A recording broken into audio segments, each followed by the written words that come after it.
Салам. Что-то карап калды го. Салам, салам. Кандайсыңар? Уқты сразу баштайт экенбиз интервьюну, уже 93 адам күтүп турат. Биз дагы вовремя баштадык. Бардыгыңыздарга кутман кеч. Москвадабыз. Жолугушуудан кийин биз аябай сонун бул жакта директорлор, драгоценный директорлор менен жыргап отуруп, чай ичип, ким кайсыл шаардан кирди, жаза кетиңиздер. Бишкектен салам дейт. Башталды. Балыкчы. Аудиторияңыз менен амандашыңыз. Кандайсыңар? Фабрик сүйүүчүлөр, лидерлер, директорлор, будущий, бриллианттар. Кандайсыңар? Кандайсыздар? Москвадан жабындуу ысык салам. Элизаженин энергиясы ушунчалык прям зашкаливает экен.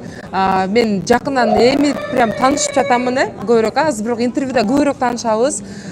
Бизде мындай өз айтмакчы, интервью берекчекти карып кеттим, уже статусум чоңоюп кетти деп да калды. Серебро болгону калды. Биз эски директорлорубуз бардынан алып бүткөндөн кийин анан буюрса февралда дагы келебиз деп турабыз Москвага. Новоиспеченный директорлордон алабыз. Так, звукту текшерели, пычырап жатат дейт. Жакшы элеби? Звук. Текшериңчи дележе? Пычырап жатат дейт. Жок, жакшы эле, шумна деле эмес. Шум деле жок, а?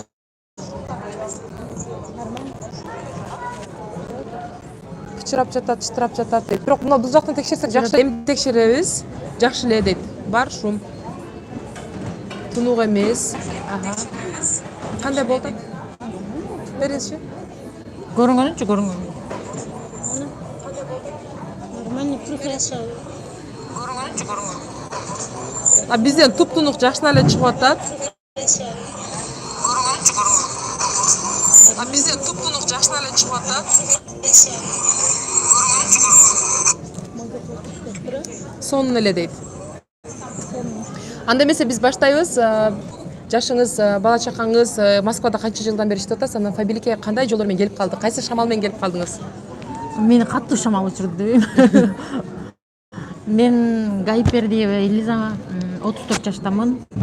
Азыркы учурда старший директормун. Мына аз калды, бир каталогдун ичинде серебро ачам буйрукта. Супер. Силердин командаңар аябай катуу кетип атат өзчү. Так кааласа. 3 баланын энесимин. Москвага келип кетип иштеп жүргөм, бирок азыркы учурда 2 жылдан бери Москвадамын. Ага чейин балдар менен үйдө отургам. Ошо шамал жөнүндө айтып кетсеңиз, кайсы шамал, эмне аркылуу Фабиликке келип калдыңыз, канча убакыт мурун келип калдыңыз Фабиликке? Мен Фабиликке келгенимде Миргүл Исмаилова, Гүлзира Матова таанысыңар, азыр Миргүл, Рубин, Гүлзира Золото, ошо үчөөбүз биз классташпыз. Мира Исмаилова, үчөөбүз классташпыз. Бири-бирибиздин артынан жазган. Мен бирок мени Фабиликке чакырган Миргүл болгон, бирок Гүлзиранын артына каттап берген да. Ылдыга таштап койгон. Гүлзирага каттап берген. Анан даже мен жазылганымда Миргүл директор эмес эле. Мен ушундай багыдай Ташбака директормун да. Ташбакада да жолдо калат. Миргүлдү Мира деп айтайлы, элдер Мира деп таанышат. Ооба, Мира. Ал келип 12-9 болгондо мага айтат да, ушундай Миргүл мага мынтип сунуштайт биринчичи. Элиза классташым, бирок өзүбүздүн группабыз бар да, Миргүл классташтардын группасы бар. Анан толтура баягы идиш аяк жууган видеолор бар. Ошону таштай берет эле. Бул эмне таштай берет деп коет. Анан всё. Уланта берейин, а? Анан мен ошентип иштеп жүргөндө Москвада Миргүл мага жазат. Бирок Миргүл ага чейин Фабрик жөнүндө мындай группага таштап жүрдү, идиш аяк жууган средстволорду, ушуларды таштап жүрдү. Анан көңүл бурган жокмун мен. Анан өзүмдүн личкама эле бир күн Мира чыгат. Кандайсың? Эмне кылып атасың? Кандай пландар деп анан ушундай мен пландарымды айттым да, эми классташым, жакын сырдашым. Анан ал айтты, Элиза, мен сонун бир эмеге жазылдым, компанияга деди. Эмне компания экен? Биз алдыбызга койгон максатыбызды ишке ашырсак болот экен деди да. Анан мен өзүм дагы ага чейин изденип жүргөм. Мындай бирөөнүн колунда иштебей турган иштичи. Просто ошо мен изденип жүргөмдө мага возможность болуп мындай мүмкүнчүлүк пайда болду да. Анан ошентип Миргүл айтат, анан мага Мирлан Батырхановдун «Бай адамдын сырлары» деген видеону личкама таштайт. Ушуну көрүп чык деп. Анан мен баягы метродо жүрөбүз да, Москвада иштегендердин баардыгы билет. Метродо аяка 1 саат, бияка 1 саат, даже 1,5 саат жүрөбүз. Анан метродо жүрүп, мурда метродо жүрүп, баягы музыка угуп жүрсөм, ошо видеону таштады. Биринчи күнү көргөн жокмун, экинчи деле көргөн жокмун, үчүнчү күнү Миргүл видеону көрүп чыктыңбы деп эле мындай каттуу эле айтты да. Анан көрүп чыгышым керек окшойт деген мындай, көрүшүм керек окшойт, мындай кызыктуу нерсе окшойт деген оюм мындай ошого келди дагы. Мен көрүшүм керекпи деп мындай өзүм көрүшүм керек окшойт дедим да. Анан метродо кетип атып эле кулагыма наушник тагып алып, баягыны көрүп атам. Уже баягы мындай кызыктуу жерлер, бай адамдар мындай кылат, кээ адамдардын сырлары бирөө үчүн иштеп берет дегендерди укканда, мен бирөө үчүн иштеп атам да эми. Бирөө үчүн иштеп атам. Анан тем более Москвада жүргөндөр билет да. Ооба. Ата энеси, бала чакасы аякта, өзү биякта. Мындай жарымы ички дүйнөсү экиге бөлүнөт да. Сөзсүз ал нерсе. Баягы балдарын ойлойт, биякта иши, мындай айтканда, иштен дагы мусапыр, физический дагы, анан моральный дагы мындай ички дүйнөсү кыйналат да. Анан баягы видеону көрүп алып, ошо күнү эле жандым. Сразу ошо күнү эле Миргүлгө жөнөттүм данныйларымды. Мен ойлодум Миргүл жазды менди. Анан бирок Миргүл менен мен менен Миргүл көбүнчө иштешти да. Анан кийин эле ортодон Гүлзира чыкты. Миргүл группадан жазат. Элиза, Гүлзиранын артынан сен жазылгансың, анан Сюзанна деген дагы группалашыбыз бар. Аны сен жаздың. Сосиска кылып таштап салыптыр да. Сосиска кылып. Анан Сюзаннаны мен жазгам. Ошондо бирибиздин артыбыздан бирибиз жазылганбыз. Мен Мирлан Батырхановдун Бай адамдын сырлары деген видеодон жаңганмын. Мени бирөө иште андай мындай деп түшүндүрбөй экен айтып берген эмес. Демек буну бүгүн көрүш керек ошол видеону. Көргүлө ошону. Таң аткыча көрүп чыккыла. Анан мен баягы өзүм мисалы үчүн Москвада жүрүп физически иштейбиз, сенби? Бардыңар моюңузга алгыла 12 саат иштейбиз. Барсак айлык чыгат, барбасак айлык чыкпайт.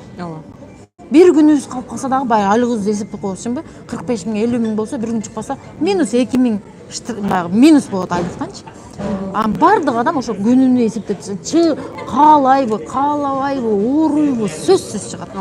Ал нерсе баарыбызда бар. Анан бизди мен менен теңдер мисалы үчүн багы мен үйдө эң улуусум, менен кийин 3 кыз, 1 уул. Менин жашымдагылар билет да. Айылда пакта терип, тамеки терип, ушинтип чоңойгонбуз го. Баягы биз аңалда ата энебиз үйрөткөн, эми баары физический кара мээнет менен жумуш кылсаң, сен акча табасың деген өтө киргиз болгон нерсе. Өтө сиңген да. Анан кийин биз көп семья үчүн апам деле атам деле карапайым эле мындай адамдар да. Анан кийин баягы биз көп семья болгон үчүн өзүбүздүн пактабызды эрте эле терип коет элек дагы. Анан кийин бирөөнүкүнө акчага терет элек да. Ошондо эле уже башталганда мышлениячы бизде. Анан ошол эле нерсе менин мээме сиңип уже тамырлашып, бутакташып, балалап кеткен да. Бутума чейин кетип калган. Ошол нерсе мен биякта Москвада денде иштейт элем. Баягы немеде жолугушуда дагы айттым. Аз бул жерде жолугушуда аябай жүрөккө тийген сөздөрдү айтты деп атат да. Мен ошо биз кечирээк келип калбадыкпы? Ошол жөнүндө айтып берсеңер, биздин Кыргызстандагылар дагы угуп калышса кандай болот эле? Аябай жандырды деп жазып атышат бул жактачы. Немеде айттым, мисалы үчүн биз бардыгыбыз максат коебуз да. Биз максатыбызга жетип атабыз деп ойлойбуз. Бирок бирөөнүн колунда иштегенден кийин биз бирөөнүн максатына жеткизип атабыз да. Ошол директорубуздун максатына, же ошол начальниктин максатына жеткизип атабыз. Биз өзүбүздүн максаты үчүн иштеп атабыз. Өзүбүздүн максаты үчүн иштеп атабыз да биз. Өзүбүздүн максатыбыз эмес. Фаберликте биз өзүбүздүн максатыбыз үчүн иштеп атабыз. Анан мен өзүм группама дагы башка лидерлердин группасына да сабак өтүп бер дегенде мен баягы көбүнчө ошого мындай басым жасайм да. Баягы немечи? Көбүнчө биз неме кылабыз да. Мен өзүмдүн максатымды жаздым, максатыбызга жетем деп айтабыз го. Ошондо өзүбүздүн максатыбызга жетпейбиз, бирөөнүн максатына жетсебиз, анан мен немеге көп басым жасайм. Азыр унутуп калдым да. Эстегенди айтам, эстегенди айта кетем. Ооба. Эстегенди айта кетем. Дагы жолугушууларда мен айттым. Силер жөнүндө айттым. Мирлан Батырханов менен Дарья Батырхановачы. Аны ойлоп эле жүрсөңүздөр керек. Балким айтпай жүрсөңүздөр керек. Бир айыл өкмөттө канча адам саны бар? Бир айыл өкмөттө. Бир айыл өкмөткө жумуш тартып атасыңар силер. Жалганбы? Жок, андай эмеспи? директорлар эле канча? Ооба. Алардын артынан чыккан 10 Биздин 8 командада биз Ооба. 2 ай мурун караганда 110 000 адам бар экен эле. Mo директорлар, тим директорлардын группасын караганда, мен дагы караганда 200 бирдеме болду. 100 бирдеме болчу. Ооба. Андан бери мен карай элек. Азыр 246 болуп калды. Ошондо өзүңөр эле ойлоп көргүлө, алардын балдары бар, күйөөсү бар. Анан кийин ал директорлордун артынан чыккан лидерлер бар. 9%, 12%. Алар дагы айлык алып атат да. Ошондо мынтип ойлогула силер. Мына биздин Фаберлик Кыргызстандын бир айыл өкмөтүнө мына, жумушту иши менен камсыз кылып атабыз же жалганбы? Антип ойлобойсуңарбы? Мен сонун аябай сонун неме, бул комплимент болду сиз тараптан. Жок, негизи, комплимент да болду, бирок чындап мындай келгенде ошондой да. Мындай инсайт болду, мен үчүн жаңы маалымат болду бул нерсе. Чындап биз ойлобойт экенбиз. Биз жана бирок команданы ойлойбуз. Биз ойлогончу келдик, Питерге келдик, бул жака келдик. Команда өссө экен деп ошо интервьюларды өткөрүп атабыз. Бардык ошол мындай ушул аябай сонун идея болгон экен. Бири-бириңиздерди тааныттырып, директорлорду тааныттырып, именно интервьюдан кийин ошол директор жылдызга айланат. Кудай кааласа мынау эфирден кийин вообще жылдыз болосу. Бул эмнеге айтып атам, просто действительно биз ошо элди ойлоп калтабыз. Мирлан деле үйдөн чыгалышпайт көбү деп видеолор создавать эткен. Бирок биз аны эч ошо силер ойлогондой ойлогон эмес экенбиз. Мен аны башында эле ойлойт элем. Башында эле. Мисалы үчүн азыр үй бүлөдө мындай 3 баласы менен 5 баласы менен чыккан директорлор өтө көп. Фаберлик жок болгондо алар эмне иш кылат эле? Күйөөсүн карап, көзүн карап, качан акча берет, баягы канайын беле. Бир жубачкага 1 сом сурайм дегендечи. Ошондо мен мындай аял кишилер ушунчалык биз өзүбүз эмекенибизди сезим да. Көз каранды болуп жашайт экенбиздечи. Ооба. Бирок ошол өтө мындай өзүңөр деле ойлоп көргүлө. Иш жоктун айынан ушул жакта жүрөбүз биз Москвада. Мигрант болуп десеңиз, бирөөнүн жеринде. Бирөөнүн элинде, жеринде. Даже метродо баягы узкий глаза, баягы көбүнчө орустар башында азыр мына азыркы моментте приезжийлер өтө көп. Ооба. Москва резина болуп бартат деди го. Анан кийин азыр көп мындай өзбек болосун, тажикпи карабайт да. Анан 10 жыл мурун метрого түссөң орустар мынтип башкача караган ушундайлар болгон да. Анан жаныңда бирөө болсо, бир кыргызбыз го. Метродо кетип атасың, баары бир кыйкырып сүйлөшүп аласың го. Аларга непривычно болот да, баягы угузуп деле айтат да. Ошол мен анын мурда эле ойлоп жүргөм. Рахмат. Ал мойнуңарга алгыла. Директорлор деле мойнуна алсын. Чындап. Ар бир директор чыгарып атат, значит ал артынан чыккан адамдарга иш жумушу менен камсыздап атат. Ооба. Айлык алып атат. Ооба да. Ооба. Неме же дедим го кечиресиз. Элиза же, неме боюнча айтып кетсеңиз, ошо мына Фаберликте ошондо кайсы айда баштадыңыз, деп баштагандан баштап сиз канча убакта директор болдуңуз? Сиз мен черепаха болдум деп атасыз. Эмнеге андай болдуңуз? Качан каттуураак кириштиңиз? Аз бул жакта да черепахалар бар. Ошолорго как раз сиздики аябай таасир калтырат. Мен черепаха болгонун себеби айтып атам, баягы биз физически иштеш керекпиз. Мындай мээнетин териң аңгызып акча табыш керек дегенге мен основной өтө тамырлашып кеткен деп атам го. Денде иштеш, Кудайга шүгүр, жана да айттым, айлыгым Кудайга шүгүр. Өзүм ал жакта да бригадирмин. Мен мынтип айтпайм, бирок 100 миңдин тегерең 90 миң, 100 миң чыгат. Ооба. Ошондой да. Мактангандан эмес. Андай алат да. Бирок мен ошо 100 миңди алып дагы өзүм ошого мен багындай, кандай десем, адам ыраазы болот го, ыраазы болгон жокмун. Ыраазы мен вообще болбодум. Азыр тем более ушул малда иштеп жүргөндөчү, ишке барам, кээде болот да, бир күндө 5 миң иштеп койгон күндөрүм бар. Ошондочу ичимде кадимкидей бир нерсе жанат да. Мен ушул саатымды, ушул убактымды 5 миңге сатып атам, мен башка алсам болот эле деген нерсе, ооба, ушул малдарда. Ошончо таап туруп деле сиз демек ошол убактыңыздын кетип атканын сиз мындай ичиңиз ачышат экен да. Убактымды мен сатып атам. 7 саатпы десе кыласың да. Кулсуң да, мындай айтканда, кулбуз да, биз кулбуз. Кулмун, мен кулмун. 5 миңге сатам ооба. Чын? Ачуу чындык. Мына мен эмнеге дегенде ушундай катуу нерселерди аз көп айтып атам. Эмнеге дегенде мына ишти таштайын, биротоло Фаберликке кетейин деп, өзүмө дагы, адамдарга дагы ушул нерсени мындай көп айтып атам. Чындап, жана да айттым, айткырачы мен кетейин дедим. Ошончо элине бир нерсе кылгыла, мен кетейинчи дедим. Чын основной жумушу бар. Бирок эми бир кыргыздар бияка келип багындай жакшы ишти истебиз да биринчи эле багыда уборкадан баштайбыз. анан кийин Официант көтөрүлөт, болобуз. анан официантка болот. Анан эң болбой калды эле KFCге бургер кинге кирет. Саатына 100, 120, 180 деп. Ошентип киребиз да. Эми эмне дейм, эмне деп айтайын. Жанадан мен ага айттым го, бир эшик жабылса башка эшик ачылат деп өзүм айтам. Бирок ошо өзүмдүн основной иштеген ишимди эшигин жаба албай атам. Менде ушул тема. Бирок сиз ошо основной жумушуңузда иштеп жүрүп сиз фабрикте ийгилик жаратып атпайсызбы? Кошумда иштеп жүрүп Жок, мен алдын иштебей фабрикке толук өтүп кетсем, мен мындан да көп ийгилик жаратат элем да. Чынбы? Сиз эски мен болуп атпсыз андачы. Мен дагы ташты албай, фабрикке өтө албай жүргөм, бирок мен өткөндөн кийин мен туура кылган экенмин деп айтканмын да. Саатына айтып көрүңүз хотя бы. Саатына айтып көрүңүз. Азыркы учурда статусуңуз старший директор сиз. Старший директор мына февралда. Кантип директор өстүрүп койдуңуз? Ошентип основной жумушуңузда бар. Таттыгүл, сен интервью алдың го, Таттыгүл. Таттыш. Ошол менин Халматова Таттыгүл менин артыман чыккан директор. Супер. Багы квартира сатып алды. 25 миң долларга, үй алдык деп. Жалбаттан. Мен Ташбакадан дагы мен уктап калган Ташбака болгонмун. Артыман Таттыгүл чыгып болот, балым карасам 600, 900 болот. Мен өзү буга чейин соодада сетевой дегенди мындай айтып эле келсе, кой айнанып кетем, кой эле деп эле кетип калчу элем да. Кой бекер мага убактымды өткүзбө деп андай энергиясын албайт элем. Өзүм дагы кой мен ага иштей албайм. Мен вообще иштей албайм дейчү элем да. Эгер мурда сетевойдо опыту бар болуп, иштеп жүргөндөр болсочу, мен кылып атам, значит силер жөн эле кыласыңар. Жөн эле кыласыңар, ойноо эле кыласыңар. Ошентип астыңыздан сизде тикенек чыккандан кийин анан кыймылдаган экенсиз да? Сайганда отура албай, жата албай, тура албай калдым. Сосиска метод аябай экен. Ошо Сюзанна деп атам го, биз Миргүл мени Гүлзирага жазып берет. Гүлзиранын артынан мен жазылам да, мен артынан Сюзанна деген группалашымды жазам.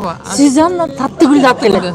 Ошондо мына сүрүп артыр татышып кеткен да. Татышып кеткен, анан мен бир күнбү, 2 күнбү директор болуп тургам да. 1-2 күн эле директор болуп калгам, анан кийин Таттыгүл чыккан. Ошондо вкусын сезгенсизби хотя бы? Ооба, мен өзүмчө багы эми бир күн болсо деле багы мындай болот го. Туулган күнүң буга чейин да, жаңы жыл 8 мартта болсо эле поздравлениялар келет го. Директор болуп атсам эле, рассо бияктан келип атса, өзүмчө бир ичимде бир нерсе болгон. Мындай инсандык өсүү деген ошол жерде бар экенин билгем да. Анан кийин айтып жүрөм го, мен өзүм основной ишимде иштеймин депчи. Анан ал жерде дагы эме болот да, мындай ошол жерде дагы мен жаңы жылда бир жолу корпоративге чакырды, директор орустар да, орустар чакырып, бир жылда эң көп заказ алган мен экенмин да. Эң көп бар. Москва боюнча. Москва боюнчачы. Жок, ошо биздин компания боюнча. Фабрик боюнча. Ал жерде 5-6 жок. Мен основной жумушумда дагы заказ алып иштейм да. Домовенок деген клининговый компания. Мен андан уя албаймын. Байлардын, миллионерлердин үйүн барып жинайм, мен бирок кыздар менен барам. Сен анан кыласың, сен анан кыласың дейм, бригадирмин. Ал жерде дагы. Анан ал жака бригадир болуп калышымдын дагы себеби фабрик болду. Ошондон сүйлөң. Ал жака барып калышым дагы неге дегенде бригадир болсоң, күндө 5-6 адам менен иштейсиң да. Мен холодный кылбаймын. Алар менен бир күн кечке саат бүткөчө таанышамын, ошол жерде айтамын деген иши ор. Ответственность өтө чоң. Зады бияктан да иштетесиң, бияктан да иштетет экенсиз да? Мен ал жактын акчасына кызыкпадым. Адамына кызыктым. Классно. Мен ошол ал жака барганымда, бирок буга чейин эле айлыгым жакшы болчу. Бригадир болсоң мынча айлык деп шарт коет да, менеджерлер коет. Бирок сен ошончо чоң үстүңдө ответственность болот. Баягы байлар болот да. Мен андайды Москвага келип ушу ишке кирип келдимде, бир эле орустун миллионердин үйүндөгү люстрасы 300 миң турат дегенди мен андай уккан эмесмин да, люстраны. Анан баягы люстраны сындырып койсо, мойнуңа жазылат. Менин сындырбасам дагы, мен менен иштеген сотрудник кыздар жазылып койсо дагы, сенин мойнуңда болот да. Ответственность өтө чоң, бирок баягы мына өзүмүн эле наставнигим десем болот. Гүлзирадан үстүнкү наставниктерим Миргүлдүн сабагына катышканда Миргүл мындай өтө каттуу айтат. Мира Исмаилова. Миранын сабагына каттуу айтат да, ошонун сабагында дагы мага мындай өзүңө ишен, кылбаган, кыл элек нерсени болбой калсачы деп отура бербе деген да. Ошол мага мен кылбай туруп эле люстра сынып калса жооп берем деп атам, биринчи кылып көрөйүнчү деген. Фабриктин сабагы болгон экен. Фабриктин сабагы. Анан кийин ошол сабактардан кийин эле сразу менеджерге жазып, бирок ага чейин мага 2 жолу предлагать эткен да. Мен ушул жумушум мага жагат, зона комфортодон деп коебуз го. Зона комфортодон чыктым, келген эмес дагы. ушул айлыгым жетет мага деген. Кудайга шүгүр. Аны алып жүрүп турасың, сындырып жүрөйүнбү деген ой болгон. Анан баягы сабактардан кийин Мирага дагы ушул жерден дагы ыраазычылык калтырып кетейин. Мира мага ал бригадир бол деген эмес. Баягы адамдын ар бир интервьюда биз издейбиз бир нерсесин, ушундан бир физика үйрөнөйүн депчи. Ушул мен Гүлназ эжеңиздин сабагына катышкан Миргүлдүн, Самара Кеңешованын сабактар болуп десе деле биякта бизде акча бар. Чындап акча бар. Биз иштейбиз. Мына 90 миңби, 70 миңби, 30 миңби, 40 миңби мынча айлык деген акча бар да. Москвада акча бар. Анан кийин которо бересиң, акчага катышайын депчи. Обучение болсо эле. Анан бирөөсүнөн бир неме алам деп, бирок мен сабактарга катышып атканда дагычы сабакка акчасын котордумбу, мен ичиме мындай кылам. Мен азыр мына Биргүлдүн, Миранын сабагынан бир нерсе, бир фишка алам дейм. Ооба. Гүлназ эженин дагы сабагына катышам. Мисалы үчүн 15 сабак болсо, 15 сабакта хотя бы бир фишка алам деп. Бир сөзү болсо дагы мага бир жерине тийиш керек дейм да. Классно. Ошентип сабакка. Ошо бир сөздү сатып алат экенсиң. Бир сөздү уже 1000 сомго сатып аламбы же мисалы үчүн бир Самараныкы 1000 рубль, а? Ооба. Мына Гүлназ эки деле азыр 1000ге чыкты. Прокачка 500. Ошолордон мен бир нерсени үйрөнөм дейм. Уже акча которгондо мен үйрөнүшүм керек, мен төлөп атам деген ойдочу. Мен берип атам, мен бир нерсе алышым керек деген ойдо катышат. Действительно аласың ошол немеден сабактан. Бир нерсе алам. Мындай бир нерсе мындай саят да. Ошол сөзү эстеп калам. Анан кийин кээде болот го, бир нерсе болуп калат. Бир ситуация болот го, сөзсүз ситуация болот го, баягы нерсени эстеп кетесиң да. Токтой, мен эмнеге корком бул элек нерсеге. Мындай кылайын да деп. Ошол Миранын сабагынан кийин анан мен бригадирге сразу жазгам. Люстрадан коркпаган. Люстрадан коркпойм, өлкөсүн сынсын, жаным алабы, акчам алат деген багындай болгон да. Өлкөсүн иште айдаса иштен айдайт. Ошон үчүн сетевойдун школасы сонунда айтат да. Вообще сонунда, вообще мен сөз жок. Азыр мынтип ойлоп атасыңар да, элиңизде ушундай вообще төрөлгөндө эле сүйлөп калган. Жок. Жок. Кечирип койгула жок.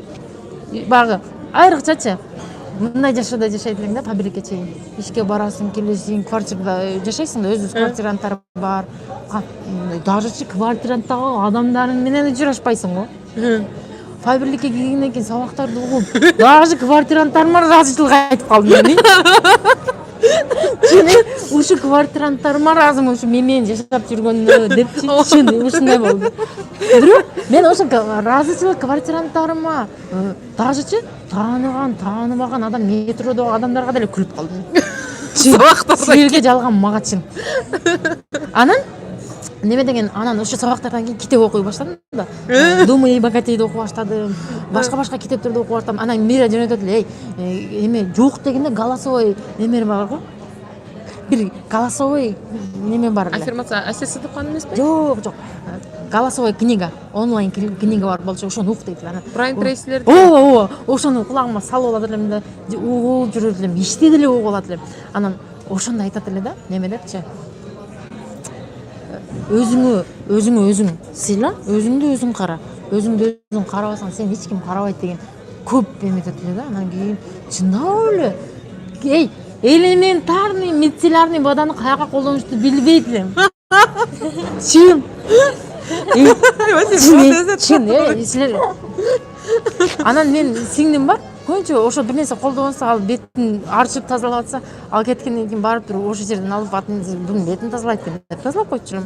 Мындай өттү эле бетиме ухат кылбайт элем. Азыр мен көп айтам, там фабрикке келгенден кийин бардык аялдар зат сулуу болуп калат деп айтам да. Сулуу болуп калат, өзүнө карайт. Эң эле биринчи өзүңө карайсың, Кой, уну мени көрсө, не эле шамтыраган бул кимишенет дейт. Андан кийин өзүм өтө сөзсүз сумкама жок дегенде бир каталог менен бир туш бир помада салып алам да. Айттым го, KFC, Burger King дегенди мен таанып бүткөн да. Холодный контакттарды барып, Burger King барып калат экен. Барып, жейинби, жебейинби, отуруп алам. Анан мынтип отурсаң, сөзсүз кыргыздар Burger Kingге кирет. Анан кийин биринчи баягы эле мен эң биринчи фишка мындай айланып тегерип көз жүгүртүп калат го, кыргызмын деп карайт го, ошондой мынтип өтө мындай боорду дагы башкача мындай же боорун күлө турган эмес күлөм. Же мындай ыйлай турган деле карап коем да.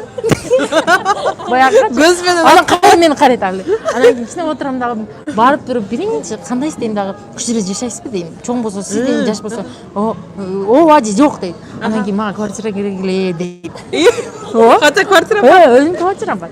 Квартира киргенде билбейсиз да Ошол жерде адамдарыңыз жокпасызбы? Бул жакта ошо бар мына жерде бар.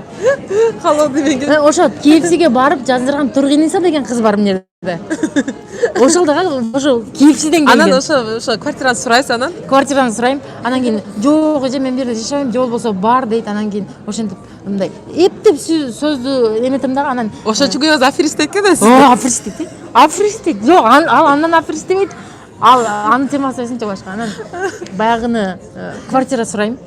Анан жок эже ушул жерде жашайм, же мындай дейт. Анан кийин баягы сразу эле комплимент айтып кетем. Мындай канчанчы жылкысыз сизде берейинби дейм дагы. Сен де мен канчанчы жылкым десе улуу болсо деле жаш көрүнүп, жаш болсо Халоону касак мощный болуп. андан дагы жаш көрүнүптү. Өлө жаш көрүнөт экенсиз деп. Анан ошентип сүйлөшүп, анан баягы менен сүйлөшөм дагы. Анан кийин секин сумкаман каталат алып чыгам. Сразу алып чыкпайм. Мен фабрикте иштейм эже. Ушундай. Сиз баардыр эле тишиңиз жүүз, башыңыз жүүз, пятерушкадан диксиден аласыз, мына жактан алып. Ашаңга барасыз, да? Ашаңга барасыз. Деп эле айтып туруп анан Москвичтер үчүн мощный фишка болду. майлы эже деп туруп эле неметет. Анан кийин сразу көбүнчөсү бирок фабрикте колдонгондор көп экен, бирөөдөн сатып алгандар. Анан фабриктин немеси мына жакынкы күндөн беричи, же бардыгынан укканбы баягы бизде помада бар го, койсоң чоң кылып коет. Осы чоң айтып Эже ушундай бар экен го фабрикте дейт. Ошону көп мындай сурап атат. Ошону мен ушул мына азыркы заказымда 5 жана заказ кетти. Көргөн заказ алдым. Классно. Анан мен бир чоң эле эже экен, ага мен предлагать айттым да, эми баардыгы ошону сурап атса, ал эжеге дагы ошону сурап атсам, ал эже мени мынтип угуп берди. Мен жашымды карасаң, мага андай шишип койгон помаданы керек. Ошондой десем мен баягы эми жаш кыздаргачы ошентип айтып аттым да, күнүндө айтып аттым да. Эч кыз жок эже мен иштебейм десе делечи. Азыр мындай мода го, атайын укол сайып ширип аласыңар го, бизде ошондой помада бар. Сонун ошондой помада бар. Зато сен шишпейсиң, эч кандай укол сайбайсың, помаданы кылып аласың, өзүң эле Озун чоң десем. Анан кийин эже чындап эле. Азыр ошо помаданы как раз рекламалап алып кетели. Мынакей. Мына. Сиз айтып туруңуз, мен пока коюп Ошо турам. помадан аны менин баягы ал эже өзү чоң экен. Аны мен жаш көрдүмбү же баягы иштен чыгасың, чарчасаң деле эптеп кыргыз көрсөм ушуну жөнөткүзбөйүн дейм да, чын. Москвада иштеп аткандар барсыңар. Менчи бирөө 1 метр нар, метрдин ичинде эле кетип атыпчы. Наркы башында турса эптеп ошо кыргызга жетишиң керек да. Адамдардан тыгылып барып эптеп өтүп жаныначы. Жанына барып анан кандай иштейсиң? Жакшынакы кылып күлүпчү, кандай иштейсиң? Чоң Тааныбасаң деле ишке кетип атасызбы деп. Чын, мен ушуну сурам. Анан кээде ушундай настроение жок, фабрикте айтпай калсаң деле, кандай иштеп учурашам? Уже көнүп калгам да, уже көнүп калгам. Же эле учурашып калам, бирок фабрикке айтпайм. Баягы болот го, иштен чарчайсың, же менеджериң менен же бир нерсе болуп калат. Андай нерсе баардыгыбызда болот. Ооба. Анан ошондо мындай фабрикте айтпасам деле кандай иштеп учурашып алам. Анан кийин кандай иштедим, ошондон кийин айтып бербеймби? Ошончо кандай иштедим, ал деле жакшы жооп берди депчи. Анан бирок башында баарыңыздар да болот, ал нерсе болот. Баарыңыздар болот. Каталат салып алам дагы, уже жетелектеречи. Ал адамга жетелекти эле албай калса сен кылам деп туруп кетип аткан жеринен бияка буруп кетип калчу. Башында иштеп баштагандачы. Анан ошондо биринчи мен ошондо жеңдим. Мындай барып айтайынчы, жок десе жок дейт, баягы иштен айдасын өлүп кетсин, люстра сынсын дегендей. Жок десе жок десин, эмне бирдеме болот, бирдеме кесип алабы же мындай уят боломбу деген ойду ошол нерсени жеңдим мен. Азыр мен көтөдө метрода кетип атамбы, башка болобу, каталагым жок болсо делечи, товарымды алып чыгам да, мындай колума кармап алам. Помада, тушты өттө сонун сатам. Өттө сонун. Туш көп го да, бирок сен кыргыздар менен иштесең да Мен орустарга да сатам. Орустарга мен өттө кымбаттарды сатам. Баягы көк этап менен бар го. Көк розу. Бери, Эң кымбат. Бир эле креми 1000 рубль турат. Жок, кемдерби? Эксперт орустарга өлө сатам. Анан кийин сөзсүз баягы саткандан кийин сөзсүз сурайм. 2 күндөн кийин. Как вам понравилось? Нет. Вот пост продажа деп коет бунучу. Бул коркот да эже. Жок. Мен хоть ошонун жаман нерсеси болсо дагы эмне кайсы жагынан жакпады деген результат алайын деп сурайм. Анан баягы адамда дагы мындай болот да. Значит, башка магазинден алсак биз сага келип сурайбы? Мисалы үчүн кийим алсаң деле, мисалы да, 10 000 аласыңбы? Кымбат нерсе алсак деле, ал менеджер скидка кылып баягы ындайларын берип алат го. Ошондо деле чалып сурабайт, как вам, андай мындай депчи. Мен сөзсүз орус болобу, нормальный туура сүйлөбөй атамбы, сөзсүз сурайм. Эмнеге дегенде кымбат да, баягы нерсе кымбат. Эми мен үчүн кымбат, орус үчүн арзан, бирок сөзсүз Наталья, Наташа бир беле деп жазып алам. Кычка болчу, анан баягы кайсы кремди алса ошол кремдин башынан тамгасын жазып коем. Анан кайсы кремди алдың мага уверенно болот да, как вам мындай эксперт или болсо платинум, как вам понравилось деп сурайм. Орусчаны туура сүйлөп айтамбы, туура эмес сүйлөп айтамбы, сүйлөй берем. Эң жагым ошол неме. Анан орустар дагы багынтип эми аракет кылып атат дейт окшойт. Багы оңдоп да койбойт да. Менин каталарымдычы. Мындай мен вообще мен фаберлик жок болгондо азыр ойлой берем. Фаберлик жок болгондо иштен келип алып эмне кылат элем? Эмне кылат элем? Өзүңөр деле ойлоп койгула да, фаберликте иштеп атасыңар, иштен келебиз, 8-де келет, 6-да келет адамдар. Ошондой келип алып эмне кылат элеңер? Багы Нурлан Насиптин же Аселдин каякталар жүргөндөрүн көрөбүз. Бага бирге 1 сом төлөйбүз. 1 сом. Же болбосо сага кирип, Элиза менен мага лайк бастыңыз, сага рахмат дагы дебейт. Эң элементарный да. Ооба. А мен фаберликсиз жашоомду элестете албайм. Вообще элестете албайм. Вообще сону бизге сплошной эле фишка кес да. Анан менин артымда баардыгы ошо менин иштегендер. Айттым го мен Домовенокко бригадир болгондун себеби жалаң лидерлерим Домовенокто азыр. Классно. Вообще Элиза Абдуллабекова деген Элиза деген кыз бар. Аз болду жазылган да. Ал дагы Домовеноктон келген. Саида дагы келген Домовеноктон. Көп кыздарды мен башында баягы настроеңду оңдо десе биз көп ишенбейбиз. Мындай жазып кеткиле. Азыр кой турубуз. Нол жерден азыр кантип иштесем болот деп бул открытый эфир болуп атат да. Кантип иштесем болот дегендерди илбей туруңуздар. Мына өзү Элиза же өзү каттайт. Шустрый болуп кетпегиле. Мен шустрый болуп билип кетчет. Шустрый болбогула. Бул менин адамдарым эмес. Мен айтып коеюн, силер ордуна илип кетсеңер, силер лидериңер кетип калат. Чын. Ооба. Эфир бүткөндөн кийин азыр давайте азыр эфирде номериңизди айтып коюңуз, WhatsAppка жазыңыз. 8903 297 2812 WhatsApp номерим. 293 28 13. Ооба. Гүлзира мен номеримди жазып койгон, Гүлзира. Наставнигине. Мен чын айтып атам, жазып алсаңарчы лидериңер кетип калат, ошондой болгон. Чын. Ооба, бул немедин ар бир интервьюнун өзүнүн, мисалы ошол адам үчүн келишет. Ошондуктан эфир бүткөндөн кийин сөзсүз түрдө мен номерин дагы жазып коёмун. Кече күнү мисалы үчүн Диля Фрузгага жазып кайрылгандар болду, мисалы үчүн мен дагы кайрылгандар болду да. Ооба. Көбүнчө мен карабай калсам эле 100 сообщение болуп кетет. Мен аркылуу ушул эжеде болгон келсе мага жаз. Мага жаз деп андайлар толтура чыгат. Чындап өзүң келсе мага жаз деп. 8903 297 2812 WhatsApp номерим. Аз бул жакка да жазып коюңуздар. Гүлзира бул жакка дагы менин номеримди жазып кой. 850 адам интервьюда рекорд жасай бердиңиз го. Жасаш керек. Мендей ташпак адам болбош керек. Эфирден пайдаланып мен азыр бул жакта срочный сиздерге жаңылык айтып кетейин. Драгоценный директорлар жана Хайнянга кетип аткан, Дубайга кетип аткан лидерлер Дубай деген группага кирип туруп голосование кылып коюңуздар. Отель таңдап атабыз. 4 жылдыз кайсыл беректе болуш керек. 2 отель таңдап атабыз. Ошого Мирлан күтүп атат. Группага кирип срочно голосование кылып коюңуздар. Кайсыл часоодо учабыз, кайсы отель таңдайбыз, срочно кирип жооп берип коюңуздар. Так, анда эмесе биз улантабыз. Мына жана айтып берген бальзамы. Мына бальзамды мен көп сатам. Өлө көп сатам. Ооба, азыр бул контур койбостон коюш керек эле. Мен азыр контурдан очень темный болуп атат. Мындай результат уже болуп атат. Көрдүңөрбү? Бул вообще сонун, ушуну как раз менден алга деп коесуз да. Ооба, менден алгыла. Анан орустар дагы өтө эметет. Орустар көбүнчө Кореядан заказ алат экен да. Мен клиенттерим менен сүйлөшөм да. Анан каталогумду калтырып кетем. Көбүнчө мына 100 балл, 200 балл деген жабыш мага эч проблема эмес. Оңой эле жаап коесуз. Оңой эле. Неге дегенде клиенттерим баары орус, алар өтө өзүн карайт. Анан мына орустар менен көпчүлүк менен иштегенде ар кимдин ар түрдүү нерсени үйрөнөт экенсиң да. Мен ошо клиенттерим дагы вроде бы бай адамдар да. Ооба. Бай. Анан кийин мынтет да, мен ошону Кореядан заказ бердим, мынча күндө келет дейт. Анан багы каталогтун дагы карап атыпчы, эч кандай арзанга карабайт. Алар кымбаттар. Орустардан мен эмнени үйрөндүм? Орустар өздөрүнүн биринчи местага коет экен.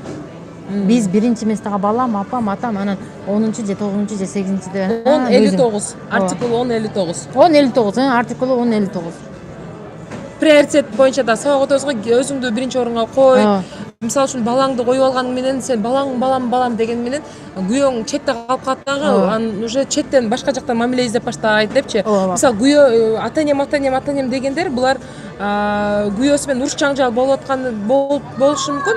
Ата энең эртең сенин бактысыздыгыңды көрүп алар сыгылат да. Лучше биринчи өзүңдү биринчи орунга коюп, анан кийин күйөөңдү, анан кийин балдар, ата энелер алар акыркы орунда болуп калат да негизичи. Бирөөнүн сабагынан же китептен окудум да, мынтип айтканда, сен өлүп калсаң, ошо ата энең, ошо балдарыңды эгерде мына Кудай сактасын, сиз жашоодо жок болсоңуз, балдарыңыз бар болобу беле? Жок болот эле, чынбы? Сиз жашоодо жок болсоңуз, сиз ата энеңиз бар болобу беле? Жок болот. Мен бармын, Дарья бар, балдары бар, Мирлан бар, ата энеси бар. Ошон үчүн, мисалы үчүн, Кудай сактасын, мен жок болсом, менин балдарымды ким ойлойт? Чынбы? Азыр мен бармын жашоодо, мен балдарымды ойлойм, ата энемди ойлойм, бир тууганымды ойлойм. Ошондой да, сиз бар үчүн сиздин айлана тегерегиңизде бала чакаңыз, ата энеңиз бар. Ооба. Ошол орустардан мен ошону биринчи сабак орустардан ошону алдым. Анан өзүбүздүн дагы мына Самаранын Миранын интенсивинде дагы ошол нерсени көп басымдап кетет да. Өзүңдү ойло, өзүңдү биринчи ойло. Анан фабрикке келгендер, мен иштей албай атам, андай кыла албай атам, болбой атат го дегендер, биринчи проблема өзүбүздө. Биринчи проблема өзүбүздө. Ошо жөнүндө көрүп айтыңчы. Мен өзүмдөн билем да. Таттыгүл директор болуп чыгып кетти, мына кызыгы. Таттыгүл директор болуп чыкты. 2-3 күн мага куттуктоолор келди. Жүрөм мен дагы директор болуп. Анан кийин менде мындай. Анан кийин мен силерге дагы бир нерсени айтып кетейин. Жана да айттым. Эми жолугушуда дагычы. Менде азыр деле андай нерсе жок. Бирок азыр кичине ойгонду да. Бирөөнгө атаңдашуу дегенди бар кылгыла. Ошол эмеңерди чувствоваңа карап иштеткиле. Менде буга чейин дагы атаңдашуу болгон эмес да, фабрикке чейин дагы бирөөгө атаңдашыш керек экен деген сезим менде болгон эмес. Ошон үчүн дагы ушинтип мына 1 жыл 2 ай болуп атса, эми старший болуп жүрөм. Уже карып пенсияга чыгайын деп калдым да, старшийда жүрөм. Чын. Атаңдашуу кимге атаңдашуу болду, сыр болбосо? Атаңдашуу Москвадагы лидерлерге болду. Мына өзүмдүн айланап чөйрөмдөгүлөрдү, мындай жолугушуу, биз Москвада болобуз го, мына корпоратив, анан директорлор, БМА ошолор жолугушуу кылып турабыз. Ошондо мынтип келип, ал өсүп атат, бул өсүп атат. Мындай лично бирөөгө болгон жок. Мына группаларда өтө катуу болуп атат го. Ушулардан дагы мындай эме алдым. Лично бир адамда атаңдашуу болгон жок. Эгер мага бир адамда атаңдашуу болсо, мен балким вообще болуп кете берем. Чын. Ошондой менде жок экен. Ошо атаңдашуу сезимиңерди ойготкула, бирок жакшы жака. Баягындай эптеп директор болбосоң дагы өзүң акчаңды киргизип жаап алыш эмес. Мындай жакшы жака баарыбыздын жинибиз келет деп коебуз го. Ошол маалда дагы ошону дагы жакшы жака пайдаланган дегендей эле эми атаңдашуу сезимиңизди дагы жакшы жака пайдалангыла. Ошол сезим сөзсүз керек экен. Мен дагы ошону каяктан үйрөнсөм болот, үйрөнөм эми жакында. Атаңдашып чыгам баарыңарга. Кудай кааласа. Классно, супер. Суроо немеден ошо адамдарды ошо директ командам иштеп атканда кийин кириштиңиз дейли, киришкенден кийин командам иштегенде команданы кантип ойготуп аттыңыз, сабак өтүп аттыңызбы? Ошолорго токтоп кетсек. Сабак өтөт элем. Өткөндө Питердеги директор дагы айтты го, күн эртең мен кетип сабак өтөт элем. Мен кетип сабак өтөт элем. Анан неме Миргүл дагы бар да, менин группамда. Мира бар, Мира, силерге Мира дейин, Гүлзира бар. Анан кийин мен кандайсыңар дейм да. Күн эртең мен чыгам, багы эптеп кийинип эшиктен чыгасың да. Квартиранын ичинде баардык уктап аткан болот. Отпойн дейсиң да, эшикке чыгып туруп, подъезден чыкканда эле бисмилла деп туруп эле. Кандайсыңар деп эле. Багы мен мындай өзүм мындай билбейм, мындай настроение болуп жүргөн жаман көрөм. Өтө кайгылуу проблема болуп атса дагы болуп атат, ал нерсе болуп атат, проблема бар.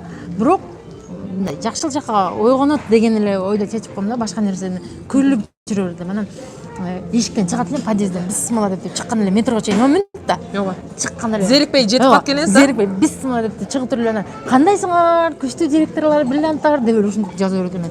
Бирөө жаз сөйлөйүн эле. Тоба кылдым. Бирөө жооп берип коюп сөйлөйүн эле. Бирок мен капа боло элеңиз ошондо? Ошентип жүрөм, ошол малдарда капа болбодум. Ошол малдарда капа болбодум. Бир ай жүрөм, ушинтип жүрөм. Анан кийин мен мындай, мен эмне мындай кылтам дедим. Мен эмнеге мынчалык аракет кылтам, эмнеге мындай эч кимдер мындай болбойт дедим. Анан кийин бар ошондой лидерлер. Бар. Кыймылдап атам, команда өспөй атат дегендер бар. Ошондой болду. Багы личкаларынан иштесем, анан кийин көбүнчөсү мен багы личкаларынан иштесетмин да. Анан мына интервьюлардан кийин мен дагы башка директорлордун фишкаларынан үйрөндүм. Мага личкама жазып алсачы, группага жазды. группага жаз депчи. Азыр ошентип кызытыш үчүн, ооба, а, группага жазчы деп. Анан бирок бу ага чейин баягы билбеген үчүнбү личкаман сурап атат деп, бечара сурап атат деп жооп бере берет элем да. Группага жаз дегенди билген эмесмин. Интервьюлардан кийин, мына ушундай интервьюлардачы сөзсүз көргүлө бир нерсени үйрөнөсүңөр. Бир нерсени. Бир директордон бир нерсени үйрөнсөңөр, экинчи директордон эки нерсени үйрөнөсүңөр. Ошондо мен дагы директорлордон үйрөнгөм, баягы личкама жазса группага жаз деп айтат элем дейт го. Мен дагы азыр ошентип иштеп коем. Бирок личкадан дагы эле иштей берем. Баягы жетишпей калам да, голосовой иштеп аткандай голосовой жазып жооп берип кое берем. Азыр мен могул немени бирөөнү блокировка кылып коеюн, мына жакта азыр кичине күтүп туруңуздар. Азыр бизде открытый болуп жатат бул жакта, ошондуктан бизде левыйларда кирип калып атат бул жака. Бирөө Арифлемде иштейм деп жазып кетти окшойт. Бирок арасынан кызыгып калгандар да болот экен ошого. Бирок хотя көңүлдү эле бурбай эле коер эле мындай адамдарга. Көңүл бурбай эле кое эле. Мен лично көңүл бурбайм. Бурбай калам мындай нерселерге. Мейли өйдө да өтүп кетип турабыз. Бул жакта так. Мынакей азыр. Бриллиант команда. Уже удаление. Биздин ичибизден бирөө кирип кылаттыр ужечи. Биздин атыбыздан кирип уже удаление кылыптыр уже. Уже блокировка кылып коюптур Абдулланы. Значит, азыр бриллиантыда бирөө отурат экен, модератор бар экен бизде. Модератор жазып койгулачы бул жака. Всё. Бизде модератор бар экен, демек бул жакта удаление кылат жаман жазгандарды. Улантып берели анда. Ошол команданын ошол группага жазып башташты, суроо берип башташты. Личкама жазат эле, анан мен дагы интервьюларды калтырбай барам да, кеч болсо дагы. Өткөндө дагы татыштын, мисалы үчүн өзүм тааныгандарчы, интервьюсун кеч болсо дагы бир күн болобу, эки күндөн кийин эле жаза берем мен. Öyля, сонун интервью болуптур депчи. Убагында көрбөй калдым дебейм да. Ошол маалда менин убактым болду, мен ошондо көрдүм. Анан интервьюлардан бир директордон бир нерсе алат элем. Ошо директорлордон үйрөнгөм да мен дагы. Мисалы мага бирөө айткан эмес, личкама жазса группага жаз деп айт депчи. Ошолордон үйрөнүп, анан мен дагы айтат элем. Ошентип. Анан группада сабак өт дегенди билбейт элем мен башкаларгачы. Өзүм эле өтө берет элем. Өзүм эле информация бере берет элем. Азыр сөзсүз сабак өткүлө деп айтам. Сабак өткүлө дейм, бирок баягы өткөндөр өтөт, чын. Анан нарагында бар адам өзүнө өзү ушуну жеңейин деп дагы өтөт да. Сабак өтүү деген бул биринчи эле өзүңүздү жеңүү да, баягы биз жүрө беребиз. Айтам го баягы директорубуздун максатына жеткизип атабыз депчи. Бизге система түзүп койгон директорубуз. Ушунча саат иштесең сага мынча айлык депчи. Биз ошо айлыктын өтө керегинде ойлонобуз да. Андан башка мээбизди иштеткибиз келбейт да. Постоянно иштеп жүргөндөр ошондой. Мен ошондой болсун. Лишний раз кыймылдасам, это доп работа деп болот элем да. Ошондой да, мына уже сени бул иш сени лишний раз кыймылдасаң уже акча төлөш керек дегенди үйрөтөт да. Мен орустун мисалы үчүн үйүн жинап атып, ошо кымбат люстрамды жууп берсе, бул кымбат экен, сындырып койсом мынча болот деп туруп 5000 болсо үстүнө дагы 7000ге жууйм деп туруп доп работа коштурасың да.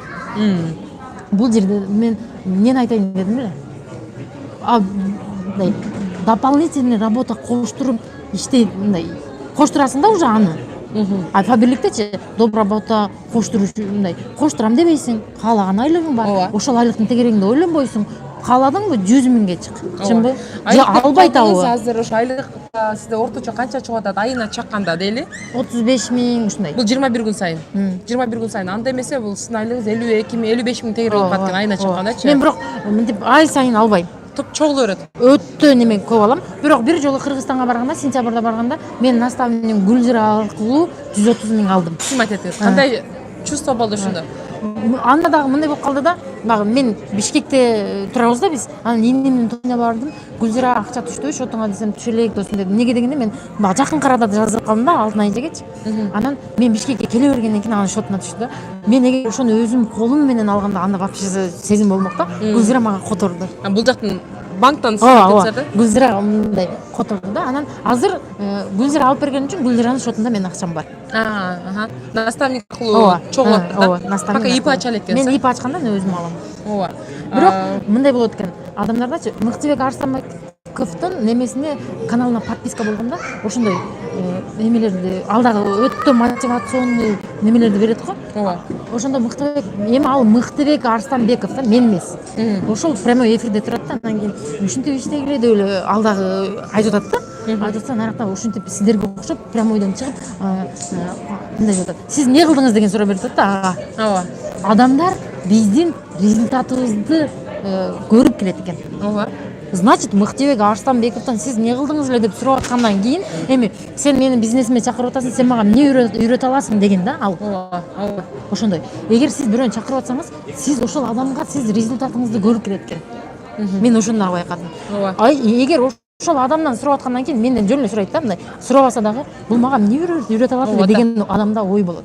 Демек, личность өсүп болуу керек. Личность өсү, анан сиз результатыңызды адамдар көрүп туруш керек экен. Башка адамдарчы? Же командаңыз көрүп туруш керек экен. Аха. Сиздин результатыңызга адамдар келет.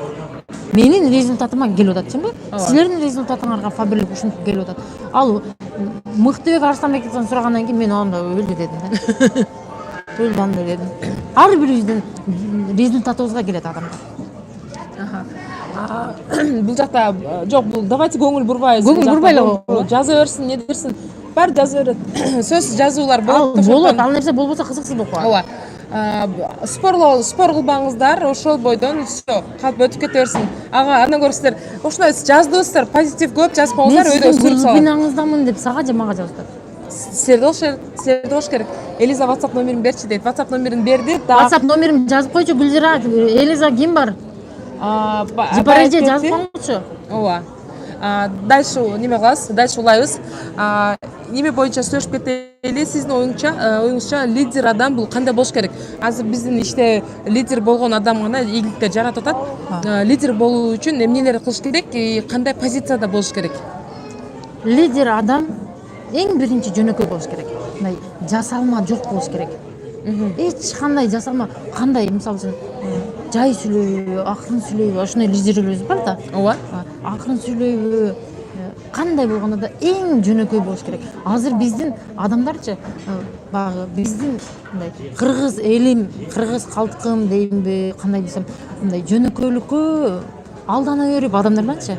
Баягы. Ушундай, мындай эң жөнөкөйлүктү күтөт да. Мен өзүм деле мисалы үчүн жөнөкөй адамдар менен мамиле жүргүм келет. Миллион табабы ал. Вообще Зазда да жүрөбү, Мазда да жүрөбү, башка да жүрөбү, 2 этажда жашайбы, 5 этажда жашайбы, мен адамдын мамилесине карап мамиле кылам. Мындай мамилесине, анын байлыгына, башкасына эмес. Ошон үчүн лидер адам эң биринчи жөнөкөй болуш керек. Эң жөнөкөй болуш керек. Анан мындай бир нерсени түшүндүрүп айтканда, минус плюс жактарын сразу айтыш керек. Эч киле мактай бербеш керек да. Мисалы объективно караш керек. Мен мисалы үчүн бир кремди айтып атамбы бирөөгө, мен минус жагындагы айтып кетем.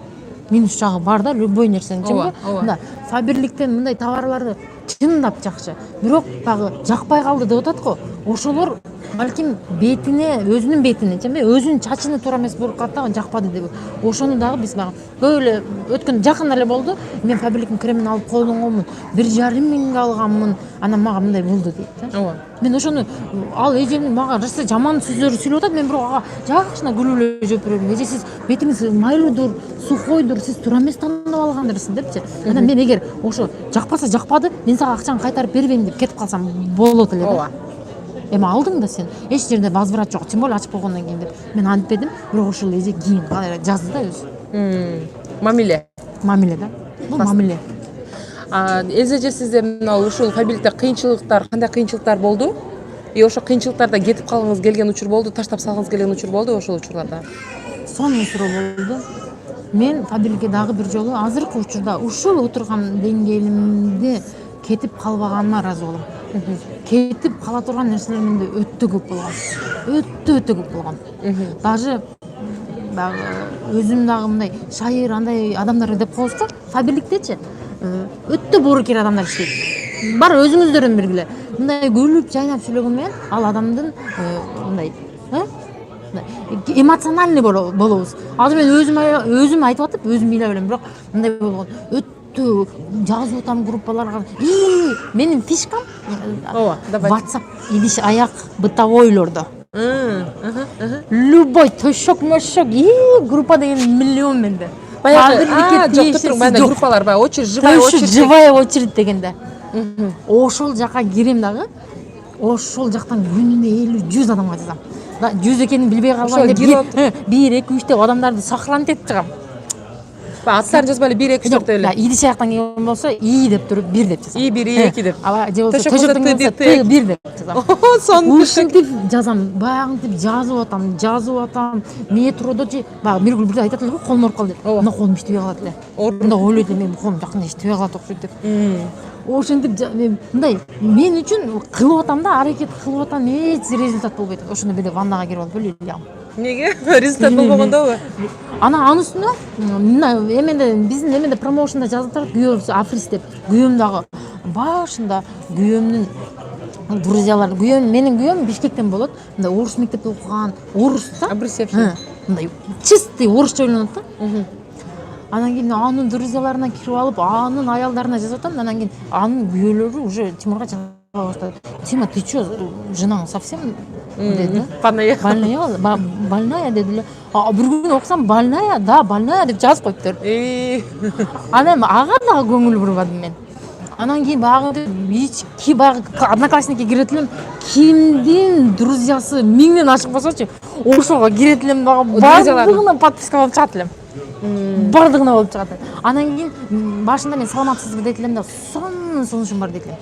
Анан ага чейин мен саламатсызбы, мен ушундай пабликте иштейм десем, эч андай обратный болбойт эле. Анан кийин ошо фишкамды WhatsApp'тан дагы жана идиш аяктан дагы одноклассниктен дагы мен сизге сонун сунушум бар дедим. Анан алар чындап адамдар мындай экен да, эмне экен дейт экен да. Кызыгып барат. Эмне экен бул деп. Багы окуп көрөйүн деген ишин эле сурайт экен да. Кайра. Ошентип келген эле лидерлер бар. Бирок көбүнчөсү основной мен холодный кылам. Анан ошо идиш аяк төшөк, бытовой, алиги көрпө төшөк, иш кылып ошакта. Анан ал жактын админдери мени кирип заблокировать кылышат эле. Сен биздин немелер Адамдарды тартасың деп. Тартатасың дейт. Эми билет эле да, бардыгында бар. Анан эме дейт эле, көбү чыгат эле дагы, сиз канчанчы ал жака да акча киргизгендерди кошот экен да. Акча салгандарды анан кошот экен, группага кошот экен. Анан сиз канчанчы местадасыз, болуң, адам жазың, мынчанчы немеге бөлүнөбүз дейт экен да. Анан ошол идиш аяктын системасы дагы мени мындай кылганда, ошол жактан Анипа деген чоң эле эжени тапкам. Өлү иштейт экен да, болбосо идиш аяк. 2000дик жазылат экен да, артынан 3 адам жазса, баягы биринчи этап деп идиштер алат экен да. Эми өзүң ойлоп кой, ошол энергияңызды фабрике кетириң деп баягы эжеге жазам да. Ооба. Ошол энергияңызды фабрике кетирсеңиз, идиш аяк, айлык саякат эже деп баягы жазат элем, баягы мени мындай жаз деди акырычы. Чарам кетти, жаз деди.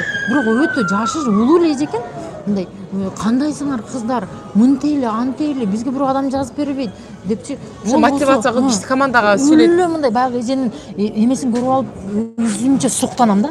Ушул эже фабрикте иштесе депчи, баягы менидине дагы ооруйт. Энергиясына дагы. Анан кийин болду идиш да баягычы 2000 сомдук идиш. Ошону сатылса деле болот. Ошону айттым да, идиш аяк деле бар дедим фабрикте. Кааласаңыз идиш аяк, кааласаңыз иши кылып тамак ашсам бардыгын аласыз деп анан ал эже жазып алган.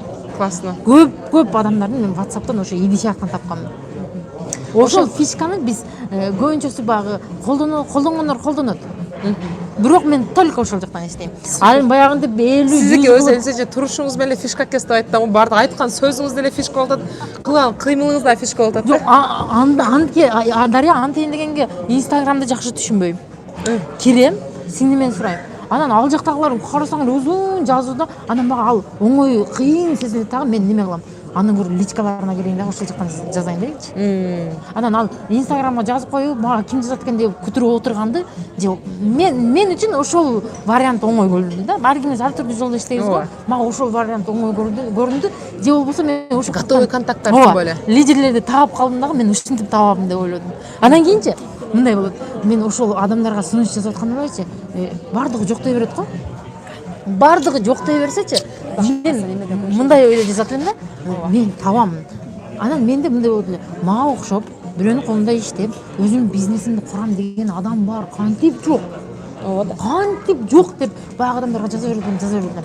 Акырчы урушат. Короче, жан дүйнөңүз менен жазат экенсиз да. Мындай күйгөнүңүздү айтат экенсиз, что алар дакыры кимдир бирөөгө жок, мындай өзүң мындай неге дегенде физически иштеп кыйналасыңар Москвадачымбы, физически иштейсиңер, кыйналасыңар. Анан бардык улуу болосуңарбы, жаш болосуңарбы, өзүмдүн бизнесимди кылсам деген адамдар бар. Жазып кеткиле эле, бар.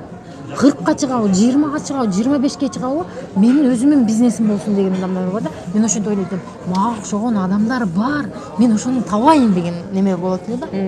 Кантип жок, мен дүйнө жүзүндө өзүм жалгыз эле бирөөнүн ишин иштеп, дагы бизнес кылайын деген. Жок, бар, мен ошолорду табышым керек деген ойдо жашап элем да. Анан ошолорго жазып кое берет элем. Мага кайра обратный связь бериш үчүн дагы саламатсыз беже деп деле жаза берет элем. Кандайсыз депчи? Ооба. Мен фамилиямды айтып койсом сразу жок болуп кетпесин деп ошентип жазат элем. Бирок бар, ошондой адамдар бар. Менин настроем ошондой болду, ошондой адамдар бар да. Сиздин ошо кыйналып атканыңызда баягы ыйлаганыңыз эле болдубу же кетип ийлеганым ыйлаганым болду, иштебей вообще группаны карабай койгон убагым да болду. Канча процентте? Азыр мүмкүн бардыр ошондой лидерлер. Ал нормально эле процентте. Да? Нормально эле, уже нормально эле процентте болгон. Башты 15, мына директор болгондон кийин деле уже көтөрүлө албай жүрө бергенде мындай таштап салгым келет экен да. Чындап, физически чарчабайсың, баягы мындай ойлоно бересиң да, эмне болуп атат, мен эмнени туура эмес кылып атам, таштап койсом эмне болот? Как будто мен ойлойт элем да, таштап койсом эле жыргап жатам депчи. Бирок мен билет элем, ичимен сезет элем, мен таштасам өмүр бою өзүмдү жеп өтөм депчи. Өмүр бою жеп өтөм деп мындай таштап коюу оюма келет эле, бирок ошону таштадым деп туруп кийинки результатын ал нерсе болот да, бир нерсе кылам деп туруп кылбай калсак азыр деле ойлонуп жүрөбүз да. Ооба. Ошондой кылганда мындай болот эле да, мындай болот эле деп ойлой беребиз да. Ошон үчүн дагы таштап койбогонума Кудайга 1000 мерте ыраазымын. Чын. Силерге өзүңүздү жеңе алдыңыз. Ооба, өзүмдү жеңе алдым мен. Бирөөлөрдү билбеймин. Мен эң главный өзүмдү жеңе алдым. Ошол эмени айтып кетсеңиз, жанагы азмын так. Азыр мен бул жака модератор кошуп коет окшойм дагы. Ким активный болуп атат? Ой, Айгерим аны кылып коюптун. Тилекбөө же сизди мен модератор кылып коёмун. Азыр могул жакта жаман комментарийлер болсо ошону басып туруп удалить этип турасыз. Мен 2 адамды модератор кылып койдум могул жактан. Ошондой кайра келдик. Не, пока. Есть пока. Немен айтат, могул жакта ойду да буруп салат да бул жакта. Ошо кыйын, ошо кетип калбаганымды өзүм жеп өтмөкмүн деп ушуну айтып атыңыз эле. Эң биринчи группамдагылар дагы билет. Группамдагы лидерлерге дагы көп айтам мен. Көбүнчө мындай ыраазычылык келтиргенде ушул фабриктен кетип калбаганыма шүкүр келтирем. Убагында болгон 10 000, 5 000 ушундай түшкөндөй айлыктар болгон. Бирок мени акча эмес эметпеди. Эң главный мен өзүмдү өзүм мындай жеңишим керек болду да. Эң биринчи эле өзүмдү өзүм жеңишим керек. Андан арага кандай болот дегендай болду да. Ооба. Акча мени көп эметпеди. Күйөөңүз ошо эмне себептен аферист деп жүрдү сизди? Мен эмнеге дегенде анын группасына одноклассникке кирип алып ар кимге жазып атам да, биринчи жазып атам да, мен саламатсыз. Азыр кандай карайт күйөөңүз ошо? Азыр жакшы карайт. Колдойбу? Азыр мындай колдоп, мындай өзү орус бейли болгондуктан да колдоп коштойт, бирок мындай барам деген жагыма бара бер дейт. Эч жактан барба дебейт. Менин колдом ушул болсун дейт да. Эми ал мындай өзү деле мындай позитивный адам, киши. Ушул жака көп мындай ишене бербейт да. Ал дагы баягындай эмеде жүрөт да. Мен көргөн видеолорду, мен окуган китептерди окуган жок, ал физически иштеп акча табышым керек деген неме бар да. Ооба, 82-жылкы да. 82-лер эми жаш балдарда эле багындай. То есть кабыл ала элек бул бизнести. Буну бирок акчаны алды. Акчаны жолдошума салды Гүлзира. 130 миңди алды. Ал балким мен өзүмчө мынтип мындай ойлогондур, бул өзү ушуга чейин киргизген акчасын алды окшойт деп ойлоду окшойт деген ой болду да. Азыр мен ушундай ой болуп кетти. Мүмкүн Багы балдарга алып берем да, мен 3 балам бар. 3 баламдын бут кийими өтө жыртат да.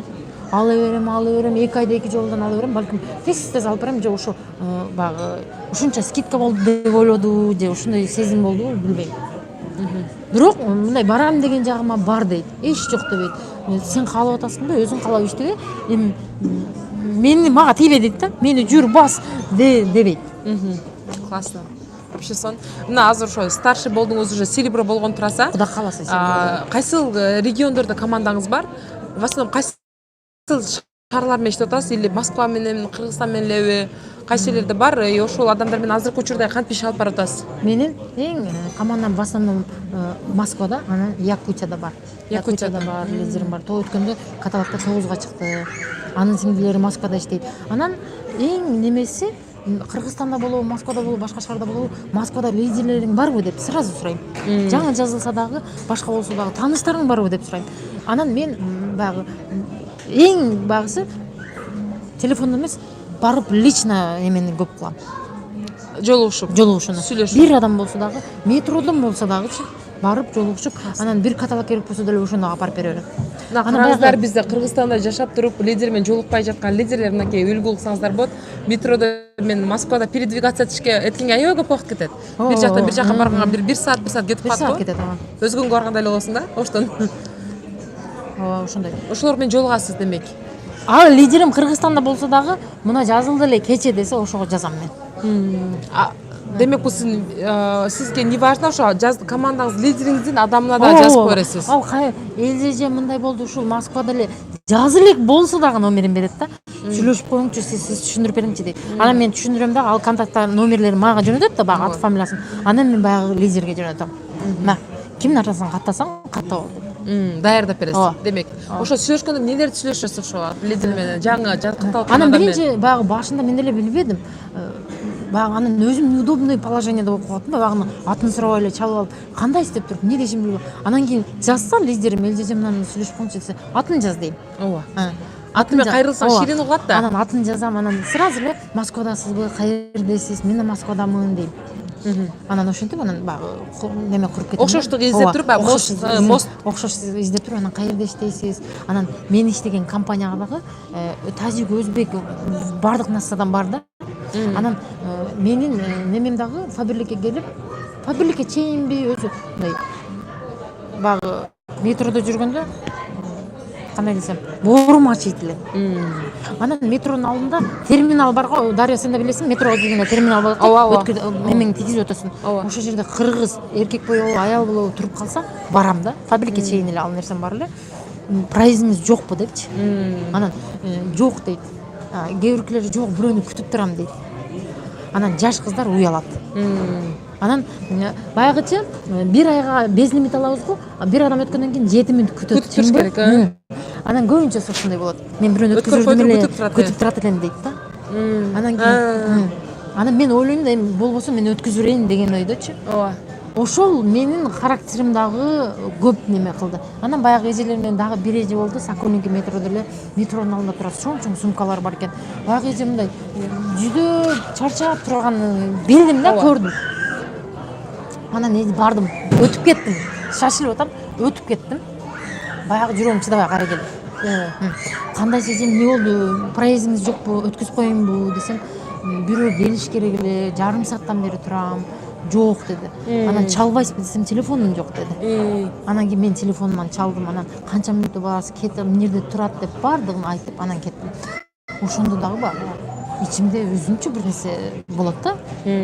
Ал нерсени Фаберликке келип 2 эсе ашырдым да. Фаберликке катализатор болуп бериптир да. Ичиңизде бар нерсеңизди ошону көбөйтүп берип коюптур да бул жакта. Бирөөгө жардам берейин деген нерсем мурда мынча кичине эле эптеп бир жерлерден жардам берип атсам, азыр Фаберликте ал жардам берейин, колуман келгенин деген нерсе мындай көбөйдү да. Эселеди.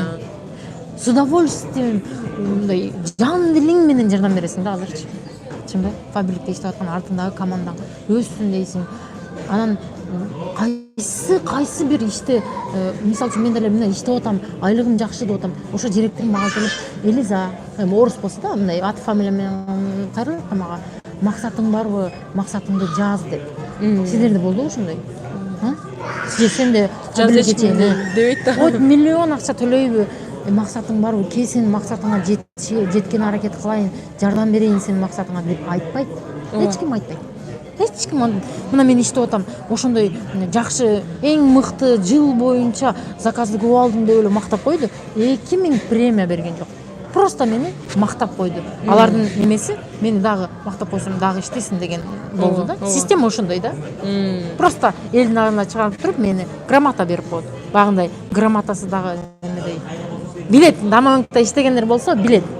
иштегендер бар экен мына жакта. Домовникте иштегендер бар. Толтырда менин командамдын бардыгы да көбүнчөсү основной күчтүүлүктөрүн домовник. Отрывды канча жасады деп атат, Бургер Кингке барып, KFCге барып холодный кылып отуруп, ошол жанагы клининговый компаниядан адамдар таап отуруп отрыв жасадыңыздар, туурабы? Ооба, ушинтип отрыв жасадым. Отрывыңыз азыр жирныйбы? Нормально отрывым, Кудайга шүгүр. Февралда буюрса серебряны ачам. Супер. Кудай кааласа. Кайсы жылы сыр болбосо каяктан чыгат ал директор? Москвадан чыгат. Москвадан чыгат, классно. Бүгүнкү жолугушууга келди. Анда жанып кетиптир анда. Жанып, ал дагы күйөөсү менен чогуу иштейт. Аты фамилиясын деле айтып кетейин. Абдуллабекова Элиза деп февралда буюрса директор чыгат, мени сереброго күйөөсү да колдойт. Анан мен бирок ал менин өзүмдүн мнениям болсо керек, балким багы семейный чыгып аткандарды мунун күйөөсү ар дайым ар жака ээрчип барат, ошон үчүн дагы мында мындай неме көп болуп атат дейм да. Өсүү тез болуп атат деп. Балким мен кээде менин оюмдур күйөөмдү баягынтип койгончу, же балким туура эместир. Сен менен бир жактарга чогуу барсаң, мен тезирээк өсүп кетет элем деп айтам да. Адамда күйөөсү менен Убеждение. ооба. Ошо неме болуп ошо өзүңүзгө ошо установка кылып алган кезде. Ооба. Анан күйөөсү менен келип аткандарда вообще экесе болот да. Экесе болот. 1+1 бул 2 эмес 11 дегенде, э? Да, коддо ошондой. Азыр мисалы үчүн мен үйгө барсам, мени багы сабак өтүп аткандарымда дагычы кээде мени шылдыңдайт да, күлүрөт да. Анан кийин Тимур бар да, мен сабак өтпөйм. Же балконго чыгып алам, же сен чыгып тур дейм. Ал мени түшүнбөйт да. Эгер эми элементарный ойлосоңор, ал мени түшүнүп, мени колдоп турганда, мен өтүп атсам, мени мындай деп айт депчи. Мисалы сен бир нерсе деп атсаң, Мирон айтат го, сен анда эместе күчөйсүң да. Ооба да. Анан ал наоборот мени күлсө, ошончо командадан, ошончо группадагы 70-80-100 адамдан сүрдөбөйсүң да, жаныңда адам сүр болот. Жок, мен деле сүрдөйм, мен деле сабак өтүп аткам, чекке чыгып. Мен эмне уяласың, өтө берчи дейт да бирачы. Даже мен деле сүрдөйм. Мен ушуну сүрдөйт элем, анан мен Тимурду ошентип, сен мен менен барбайсың, ошон үчүн мен ушундай болтам деген неме көп болду. Эгер сизди күйөөңүздөр колдоп аткан болсо, анда сиздер вообще жанасыңар. Бомба болуп иштейсиңер да. Неге дегенде сабак өтүп атсаң, кошо сабак берип, баягы Баткенден чыккандар бар го, күйөөсү менен. Вообще жиндиги болду го. Күйөөсү кошуп каталыктар менен курсан. Аны мен классташ дос болгонбуз. Вообще сон болду. Семейный күйөөңөр ошол немеси Бузейнепче серебро болду. Ооба, Бузейнепче серебро болду. Ошо колдоп коштоп ынтымак бар болгон үчүн дагы. Анан дагы немени айтып кетейин. Ошо фабрикадан 130 миңди алдым. Бул жактан иштеп баргандым. Күйөөм жолдошум окуйсуң эртең иштейбиз да. Москвадан не экономдойбуз болушунча. Мен эми азыр өзүм Москвада болгон үчүн в основном Москванын немелерин айтып атам да. Жашоосуна ылайык кылып айтып атам. Болгончу болгон жагынан, питаниядан, кийимден, башка жактан экономдойсуң. Балдарыңдын питаниясына саласың. Анан кассага эми жөн жүрбөйсүң да, бир неме результат чыгарайын дейсиң. Ар бир өзүнүн максаты бар. Үй алам деген, бизнес кылам деген, ошол максатыңа жетиш үчүн чогултасың. Муну нека депчи. Анан ошол чогулткан акчабызга бардык дагы жолдошум Ош базардан Берекет гранттан место алабыз деди да. Ооба. Анан акча бар колубузда, бардык. Аренда 35 миң деди. Просто аренда. Болгону 1,5 метр жер. Ооба. Анан мен ошол жерде дагы мага өтө мындай неме болду да, салыштырма болду да. Салыштырдым. Тимур, неге биз бул арендага эле 35 миң төлөйбүз? Анан ал жерде сен күндү иштесиң керек, куулукпу, суук болобу, башка болобу. Анан жанында быдыраган конкуренция экен. Ооба. Тимур, мен мындай кыла албайм дедим. Мен мындай содага чыккан адам эмесмин. Содага немете албайм десем, фабрикте кылып аткан ишиңди кыласың деди да. Анан мен фабрикте сатпайм да десем, сатасың го, ар биринин заказын апарып бересиң го дейт да. Жок, мен мындай кыла албайм дедим. Тем более берги 35 миң аренда төлө.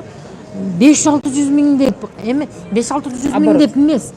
Канча товарга миллион киргизсең, ошончо багы товарың болот. Чынбы? Канча выбор болсо, ошончо багы оборот болот да. Анан мен ошол жерден дагы салыштырдым, 2-3 күн салыштырдым дагы жок дедим мен.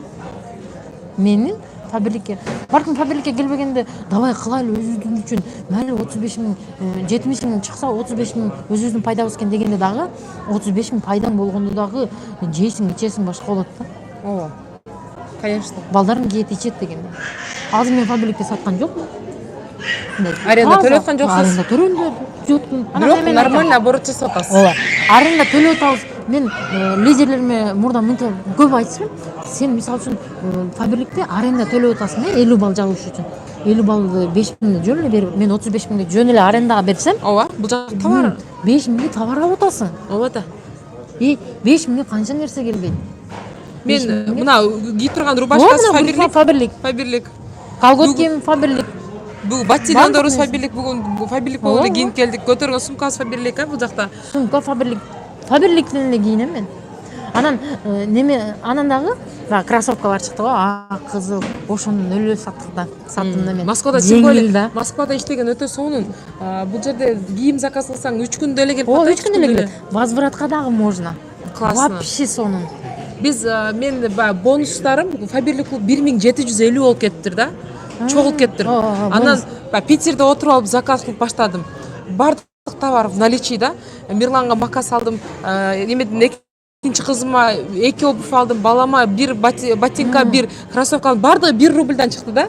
Анан өзүмө неме алдым, өзүмө көйнөк алдым. Короче, бир 15 чакты нерсе алдым, ошонун бардыгы. Анан эми карасам неме болуп калды. Азыр эле бир 20 рубльга жеткен жок да. Момчу 25 алдымбы. Анан товар менен 1000 рубль кылышым керек, 1087 рубль болду. Эртең Кудай кааласа товарымды алам, мен обзор тартамын. Алуу электам түгөнбөйт. Кызыма, кичинекей кызыма спортивка асты үстү алдым. 2 сом болду ал.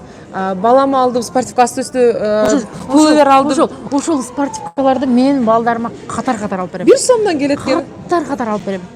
Анан мен багы ошо кроссовка жөнүндө айтып атам го. Кроссовканы кием. Фаберликтин спортивкасын кием. Иши кылып футболкаларыммен бери фаберлик да. Анан мен баягы барып күндө иштейм. 5тен 6дан 7ден 10дон кыздар менен иштейм. Барым дагы мен мындай живой реклама болом да. Мына фаберлик, мына кроссовка фаберлик. Нонун материалда сонун экен. Мына материалда сонун. Мен рубашкаларын көп кийдим да, фаберликтен до сих пор кийем. Мындай баасы сонун. Анан барып инкубатор болуп кийип албайт. Ооба. Фаберликте кичине инкубатор болосун. Байкап калдым, байкабадым билем, сен немеде интернеттен неме канал ачкансың го, билесиңби? YouTube'дан блогер болуп. Блогер. Ошондо сенин сөзүң аркылуу анда дагы өзүмдү жеңгем. Көйнөктөрдү алгам да. Ошолорду видео тарткам. Видео тартканда ошол жерде дагы айткам. Багы тойго барсак, мисалы, элементарный эле өзүмдүн бирөөнү мисал кылганды ушул жерде дагы бирөөнү көп мисал кылбагыла. Өзүңөр мисалы бир нерсени колдонуңбу? Өзүң колдонгон нерсени мисал кылсаң, сен ушундай башкача айтасың. Бирөөнүкүнү ушундай экен, анан мындай болот экен дегенге дагы анчалык ишенбейт экен. Анан ошол видеону тартып атам. Мен ошондо дагы айтып кеткем да, мисалы, Кыргызстанда Ош, Жалал-Абад, Бишкекте го андай көп инкубатор болуп кийбейт да. Өзүм да Бишкекте көрүп калдым. Анан инимдин той болуп калды. Багы сиңдим көйнөк алып атат, жеңем көйнөк алып атат. Базарда жүрөбүз. Жалал-Абадтагылар билесиңер, Гүлзира билет. Эң жакшы көйнөк 5000 болсо, ал көйнөктөн 5 кийип алыптыр да. Жалко да. Анан ошол жерде дагы мен фаберликтин көйнөгүн кийдим, мен өзүм жалгыз болдум. Мен койталы арзан болобу, башка болобу, мындай элден бөлүп, мындай азыр бардык элден бөлүкчө кийинейин дейт, Ооба да. Элден бөлүкчө кийинейин дейт. Сиздерге мына элден бөлүкчө кийим, Базарда эң главный жок. Ошо мунун жерде брошкасы да бар. Брошкасы бар. Могу жерде брошкасы бар. Эки образка да. Брошкасы да бар, сонун. Бизде мындай кылсаңыздар болот да. Бонусуңар чогула берсин. Москвага сапарыңыздар болуп калса, жазып койсоңуздар 2 күндө келет экен. Мен эртең прям кечинде колума тиет. Мен бир сугун алам. Прям алып коем деди, 6,5 килограмм болду. Ошол товарды барды. Обувьтар жаман толтура да ичиндечи. Анан өзүмө да бир обувь алдым. Неме алдым да, босоножка алдым өзүмө 1 рубльга. Атайын видео тартам обязательно. Жыргал экен Москвада иштегендергечи. Жыргал. Менчи мындай айтып аткандачы, мындай менин командам билет да, мен мындай айтып атканда бул ушут атабы деп да ойлойт. Илеп атабы да деп ойлойт. Иште үйрөттүңүздүчү дегенге мынакей ушул Элиза эже кайрыласыңар. Эфир бүткөндөн номерин жазып коебуз. Азда номериңиз кайта коебуз. Номер жазып койгулачы, Гүлзира. 8903 297 2812 WhatsApp номерим. Ооба. Сөз кайрылыңыздар, жазыңыздар WhatsApp-на, кайрылыңыздар, полностью үйрөтөт. Мага аябай жакты методдор. Мен Москвада мындай занятой боло берет да, өздөрүнчөчү москвалыктар. Мына барып эле жөн эле айтып атпа Бургер Кинг кыргыздардын мекени деп айтып кетсеңер. Кыргыз менен же жалганбы, жазгыла жалган деп. Заказыңызды алың, деп ушинтип эле. Мындет кой, тооба кирсеңер элечи, бул кассада турсаңчы, кассада деле кыргызча сүйлөйсүң да. кыргыз да кыргыз танукиде жүрсүң кыргыздар. кыргыз. Анан ошол кыргызга кантип баягы өзүң көрүп аткан нерсеңди, өзүң көрүп пайдаланып аткан нерсеңди неге бир кыргызга айта албайсыңар, Ошо да. Неге айта албайсың, Мында караңыз, сонун инсайт сиздерге. Айтпай койсоңуздар эмне болот, айтсаңыздар эмне болот. Айтпай койсоңуздар эч нерсе болбойт, ал жазылбайт. Эгерде айтсаңыз, либо жазылбайт, либо жазылат. Либо өзү үчүн алат. Өзү үчүн алат хотя бы. А жазылбаса и так деле айтпасаңыз жазылбай айткан го. Нечего терять. Наоборот, можно что-то найти, да? Бул жердечи. Сөзсүз. Баягы ошол айтып атам, каталог көтөрүп кетип атып эле бир кыргызга кетип атып, албай койсочу деп буяка бурулуп кеткенчи, ошондочу жобоман көп жүрдүм өзүмдү өзүм. Неме депчи? Ошону жеңип алгандан кийинчи вообще болосуңар дейт. Кыргыз болобу, өзбек болобу? Кофта узун. Узун, бул жагы да узун. Узун экен. Узун шымдалат. Шымдап койсоңор да болот мындай. Жөнөкөй таштап койсоңор да болот. Номерин уже жазды. Тилекбеже жазып койду. Жакшы, билинбестен 1,5 саат сүйлөп коюпбуз почти. Эфир аябай реально живой эфир болду. Өзүнүн полный фишкаларды камтыган эфир болду. Жана москвалыктарга реально дух берип салдыңыз. Анан Москвадагыларгачы, мисалы үчүн Кыргызстанда мага деле жазат директорлорчу. Элже сиздин анемеңизден заказды албай атат депчи. Жалып калат. Москвадачы 10 жолу возврат кылсаң да боло берет. Өтө сонун Москвада. Сонун лишь бы баягы упаковкасын чегин жоготпой эле алып барсаңар, возврат кыла берет. Өтө сонун. Ошо жакшы, офистер көп. 3 күндө келет. Анан кийин неме да? Биз кийимдерди 20 күн күтөбүз, 1 ай күтөбүз дечи кийимдерди. Анан биздин кыргыздар баягы арзан деп туруп немеге алат. Фикс прайстан. Фикс прайстан алат да. Все по 50 деген. Все по 50 окшогон. Кирсең Кытай жыттанат баягычы. Чын путуңду сасып турат. Андан көрө мына өзүңөр жазылып иштегиле. Сонун мен ыраазымын. Кыргызстанда деле болот азыр. Жана башында эфирдин башында да айтып кеттим. Айыл өкмөтүбүз деп атам го, айыл өкмөт бир айыл өкмөткө иш берип атат деп. Ушу айыл өкмөтүбүзгө ыраазы болуп, фабрикага келгенибизге ыраазы болуп, наставнигибизге ыраазы болуп иштеген сонун иш. Анан мен айтып атам го, мен максатың барбы, директорум сурабайт депчимби? Сурабайт да, кайсы жинди сурайт? Сен максатың барбы, бас сенин максатыңа жеткизейин деп сураса, анда жетип кетпей белек бардыгыбыз эле. Сен 5 жыл иштеп койдуң, 5 жыл өмүрүңдү мен ишиме арнадың. Көйнөктүнөн көрөбүз деп атат, туруп коюңузчу деп атат. Турайынбы, реклама кылып. Мына узун. Мынакей азыр. Мынага чыгат. Мына көрсөң узун экен. Мен азыр мындакка киргизип алгам да, мына узун. Мына жери эмеси, разрези бар. Чекесине бар экен разрези. Мына тургуздуңуздар, муну дагы треножкабызды талтайтып койдуңуздар. Мен чачымды салон Дарьяда өзүнүн салонунда боеп беришет, билбейм кандай цвет экенин. Бир нерселерди аралаштырып отуруп жасап беришет. 2 саат деле боло берсинчи, бүтпөсүнчү деп атышат бул жакта. Эфир аябай кызык болуп атат. Так, всё. Командага акция кылам, командага акция кыласыңбы дейт. Командага акция кылам. Бирок мындай болот экен. Лидерлерге директор болом деп жаңы жазылгандарга командага акция кылам, бирок постоянно кылбайм. Мен башында кылдым дагы, ошол каталогдо жакшы болот да. Анан кийин кийинкиде уже кайра тынчып калат. Ооба, туура эле. Мен лидерлерге жазып чыксам, иштесеңер, мындай подарка үчүн иштебегиле. Окшон фабриканын духилери, башка нерселер өзү толтуруп атат. 3 адам актив кылып эле балжаса, плед берип атат. Мисалы үчүн үстүңө орун отургандар берип атат. Сразу айтат элем, да мен. Мындай подарка үчүн иштебеге, ал мелочь деп айтат элем. Ал подарка үчүн ошо баягы идиш аяктагы эже сыяктуу деле подарка үчүн иштейт да. Ошо да канча энергиям кетет, жазылгыла. Ал эжечи вообще иштейт экен, тургула, мындай тааныштарга жөнөткүлө деген баягы. Ал эженичи мен личкасына урса деле жазып туруп алдым дагы. Кармашчы. Бизде көбү баягы шактар үзүлүп калганда катастрофа кылып алышат. Мен кантем эмне болот деп. Сен эмне, Мирлан айтат, сен эмне подарка келдиң беле же бир 3 подарка келдиң беле? Эртең сен неме кылып ийгилик жаратып чоң айлтарга чыксаң, мындайдан толтурасын алып аласың. Же ошону албай калганын капа болуп кетип каласыңбы? Депчи аябай мындай кылып айтат. Мен бир лидерим бар болчу. Шак подарок. шагы үзүлүп калат. Анан мен 5000ден ашык заказ кетирсеңиз кийинкиде уланат дейбиз дагы, ал обратный связьга жазбай коебузбу? Келбегенде сен айтканыңа мен 5000 кылгам деди да. Бирок ошол ситуацияда дагы мындай өзүм иштен чарчап келатам. Анан бирок 5000 кылган менен товар алды да. Ооба. Мага 5000 берип койгон жок. Ооба. Анан эже сиз өзүңүз товар алдыңыз да дедим. Десем сен айтпаганда мен кылбайт болчумун. Ошо сиз подарка үчүн иштесеңиз, ошо подарканы мен сизге апарып берем. Эң неме? Проблема чечилди. Проблема чечилди. Подарка үчүн эле иштесе, подарканы апарып берип койсун. Ооба. Эң неме? Классно, супер. Вообще сонун нерселерди айтты. Бул дагы лидерский көз караш. Лидерский көз караш, ооба. Ооба. Мисалы, наоборот, ошо адам кетпей калса, эртең возможно иштеп кетсе, сизге пайда болот. Вложение, лидерге болгон вложение болуптур да. Же болбосо адамды кете турган адамды негативсиз кетирүү деп айтсак да болот. Кетсе дагы жаман ойдо эмес да, жакшы ойдо кетсин. Чынбы?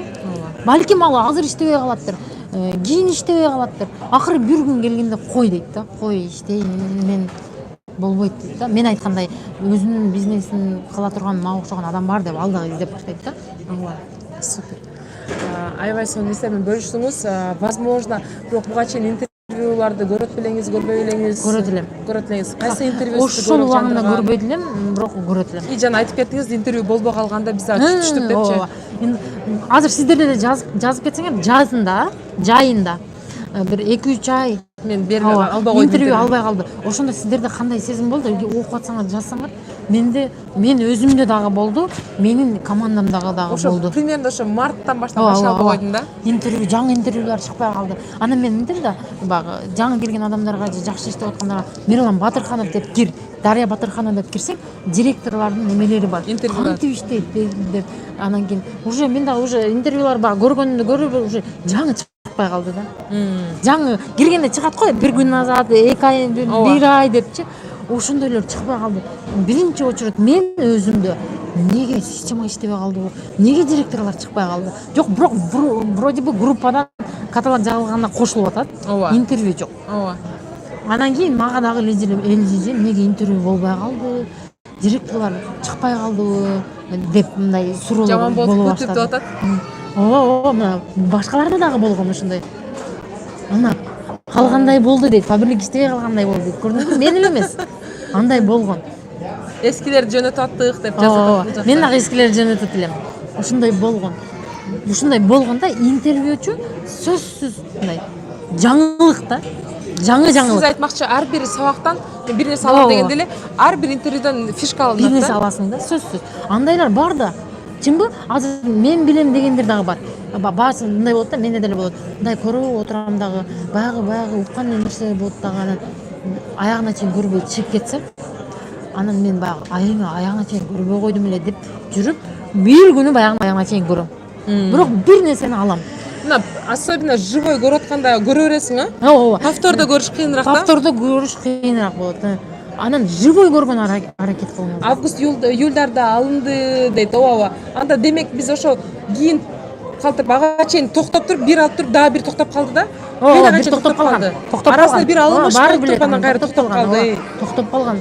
Интервью бербей калган, YouTube'да көргөн свежий интервью болбойт бекен деп издегем дейт ана. Вот ошо. Ошондой болгон. Көп айтканым, биз интервьюларды көрүп атып эле өзүбүзчө эле дух болуп эле өсө бердик. Ошондой болот. Эмнеге токтотуп койдуңар деп мага айткандар болгон. Мына силер кайра дем күч бердиңер. Карасам очередьте бир 50дөй директор болуп кеттиптир. Интервью бере турган дагы 50 чакта азыр алына турган интервьюлар бар. Интервьюну калтырба, Дарья. Мен мага окшогондор көп да. Көппүз биз, чынбы? Бир өзүнчө бир баягы неме айыл өкмөтпүз биз. Айыл өкмөттө мага окшогондор көп. Алар дагы жаңыны каалайт. Баягы уже мотивацияң неметип, бир неме боло баштаганда жаңы нерсени көрсөң жанданасың го, ошондой болот да. Ооба. Мына мен эле эмес экем, жалгыз эле эмес экем. Демек дагы өсүп атыр. Мен эле эмес экем, дагы чыгып атат. Значит, мен адам жок деп отуруп калдым, бирок чыгып атпайбы деген нерсе биринчи очередь келет. Дагы толтура интервьюлар мага күч кубат берсин. Ооба, сага күч кубат берсин. Себеби аз Москвада алынбай калган интервьюлар көп. Эртең биринчи бриллиантовый директор Бема Абдырайымовадан повторно интервью алабыз. Эртең жаңылыктарыбыз бар, сиздер менен бөлүшө турган.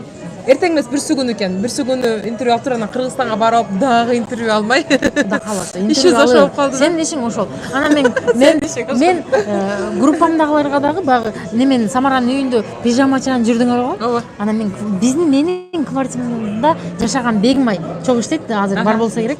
Чогуу иштейбиз, чогуу жашайбыз коммунада. Анан мен аны жаздырып койгом. Ал дагы катышам дебесе деле акча төлөп Самаранын сабагына, неменин сабагына, Миргүлдүн сабагына. Ушуну баягы прокачканы мен интенсив деп алам да. Ооба. Ошол жака дагы катыштырып, өкөнө тең да. Миргүлгө дагы, Самарага дагы акчасын төлөп койдум. Баягы айла жок катышты, бирок жанды. Баягы өзүнчө кече видео тартты. Анан кийин сен неме прямой эфириңер көрүп атабыз да, эме үчүн жүргөн мен ага айтып көрдүңбү, бунун иши ушу. Булардын иши ушу. Эфирге чыгыш, тамак жеш, тамак жеш. Бул иш кандай сонун деп баягы айтып атып, өзүм дагы ичимде ойлоп. Кечке ишөөбүз, сый көрөсүң, кечке. Сый көрөсүң. Анан ар адамдардан барып мелек аласың деп эспи. Ушинтип иштегенди ким каалабайт, сонун кийинип аласың, жакшына жерлерге барасың, жакшына кийинип, жеп, отуруп, бул иш, бул Дарьянын иши ушул. Иш да бул кандай сонун чоң. Рахмат. Сизде мына айтам деп келген, дайындап жүргөн сөзүңүз бар болсо, ошолорду айтып алыңыз. Мисалы үчүн мен интервьюга чыкканда, мен ушул жөнүндө айтамын, бул жөнүндө айтамын, ушуну айтып берем деген нерселериңиз калып кетпесин. Бүткөндөн кийин сөз, ай ёмай, муну айтпай калыпмын, муну айтышым керек эле деген учур болуп калат да. Анан визуализация. Ушул мындай. Бирок баягы айтып коеюн, өзүм деле күлгөм чын. Миргүлдүн прокачка сабагында визуализация кылгыла, аффирмация жасагыла десе, Миргүлгө жазайын дагы дегем. Сен жинди болуп калган эмессиңби деп. Чын. Башындачы, сабакка катыш, Элиза, сабакка катыш, сабак өтөсүң деп атат да. Прокачкага катыш деп атат да Миргүл. Катышып баштадым, жакшы эле бүргөн. Бизде ич болот го. Мен как положено Москванын сааты боюнча 6-да турам. 7-ге чейин көрөм, жаз десеген нерселерин жазам. Анан кийин ишке кетем. Анан баягы ушундай болот, аффирмация жасагыла, анан кийин өзүңө ишен, көзүңдү жуум деп атат да. Бул не чын болуп калганбы деген чын. Ушундай болгон мисилимде дагы. Анан баягыны көрө берип, мына Миргүл Батыргандын сабактарын көрө берип, өзүңө ишен дегендерди көрө берип, чындап болот экен. Чындап болот экен. Анан кийин мен директор болдум, Ошко бардым. Мен Ошко барганда сен Москвада болдуңар да. Мен бияка келгенде силер кеттиңер. Интервью берем деп өзүм дагы визуализация жасаган жок элем. Визуализацияны мен жакында жасадым. Ошондон кийин аны алып калып атам десең. Мен неме деп мынтип визуализация кыла баштадым. Мен Дубайга барганда визуализация берем дедим дагы. Анан өзүм уже ишеме бардым. Элим баары эс алып жүрсө, Дарья деле менен албайт, ал деле эс алат дедим дагы. Башка визуализация кылайын дедим. Башка нерсени кылайын дедим дагы. Анан кийин качан берем? Иши кылып жакынкы күндө берем деп сен мага суроо берип атасың, мен жооп берип аткандарымды элестете бердим. Кудду ушу сурооңду дагы бердиң. Да? Не айтпайын, айта турган нерселериңизди айтпайын, кийин эстейсиз дегенди сен бердиң. Ошону элестеттиңиз. Элестеттим. Ошол нерсе иштейт. Багы эми киргендер, бул эже жин болуп калыптыр дейт. Неге дегенде мен деле ошондой дегем. Жин болуп калыптыр, кайра эле визуализация иштечи эле деп. Чындап көз алдыбызга элестеткенде иштейт. Ошону сөзсүз кылган. Силер дагы директор болом, Дарьянын жанында балким мына жашыл костюмуну көргүлө, чынбы? Же сөйкөсүн мынтип элестетип алып, же жымшык көздөрүн элестеткиле. Анан күлгөндөрүн, ямочкаларын өнчөп элестетип, жанында отургандай кылып визуализация кылгыла. Кылбасаңар иштебейт. Мен келдим, кимден интервью алам дедим, окшот дедим. Мен берейин дедиңизби? Сиз ошонттуңузбу? Кимден интервью алат дегенде эле мен дедим. Ооба, сразу мен дедим. Өзү по идее мен ошо кечээ мен билбей аткам ким калып кеткенинчи, анан неме деп аткан Күмүшай, жок, Күмүшай эмес неме, Кыз жибектен алыш керек деп калды. Бүгүн мен ошодон алам деп ойлогом да, ал келбей калды деп аткандан анан сиз чыгып калдыңыз. Мен дедим, ооба. Бүгүн Москванын да сахнасын жарып тур аябайчы, жарып салып тур. Москвадагылар билишет, катышканда Москвага келгендер билет, корпоративге келгендер деле билет. Мени мындай тааныйт. Мындай нерсе баягы эң жөнөкөй болгула деп атам го. Жөнөкөйлүк өтө сонун сапатта. Жөнөкөй мындай да Москвада жүрөбүз. Бирөөдөн мындай ысык нерсе күтөт да. Адамдарчы жакшы сөз күтөт. Фабрикага келгенге чейин айттым ғой, метрода адамды кыргыз көрсөң төбөлөп турса өтүп кете бересиң да. Пабеликке келгенден кийин саламдашпасам да жакшы күлүп карайсың го. Анан биздинчи мынтип эле күлүп койгонубузчу толтура нерсе кылат. Орустардычы мен спасибо аягындачы багы чебей берет орустарчы. Спасибо вам, с вами было приятно деп элечи күлүп койсоңчу баягы андан бешпеттер күлөт да. Менин күлгөнүм эле акча да. Мындай айткандачы. Сиздин бар турган турпатыңыз мындай. Сен ал сага чебей берип атса деле мен мисалы үчүн мен анын туалетин жуудум, мен анын үйүнүн майын тазаладым, өзү кылбаганды кылдым деп туруп спасибо десе деле унчукпастан до свидания деп кетип калсам деле болот. Түшүндүңбү? Мен кылып бердим, мен иштеп бергениме мага акча төлөп атат десем болот. Жок, ошентсе деле мен чарчап атсам деле вам спасибо, с вами было приятно деп туруп жакшы алам. Чебисин алам. Мен ыраазы, ал ыраазы. Ушундай да. Классно, супер. Бизде ровно 1,5 саат болду. Бул жакта Кыргызстанда канча болду билбейм. Бизде деле канча болуп калды? Кыргызстанда 1 болду. Бизде деле 10 болуптур. Бизде 10 болду, Кыргызстанда 1 болду. Аябай сонун эфир болду. Мен ар бир эфирден өзүм сонун дем күч аламын. Ар бир эфирдин өзүнүн характери болот. Биз даже заранее сөйлөшпөдүк. Биз келип лидерлер менен сөйлөшөбүз. Жетишпедик дагы Дарья экөөбүз сүйлөшкөн. Бирок мен келип эле жеп калдым, отуруп калдым, бир столдо отурдук, бирок биякта стористерим киргизип атам, Инстаграмда биякта тамагымды жеп атам. Жакшы, мен көбүрөөк Элиза Жени азыр көбүрөөк тааныдым да интервьюдан. Сиздер менен кошо отуруп мен интервью мен Элиза Женин ички немеси суруп чыктым десем болот.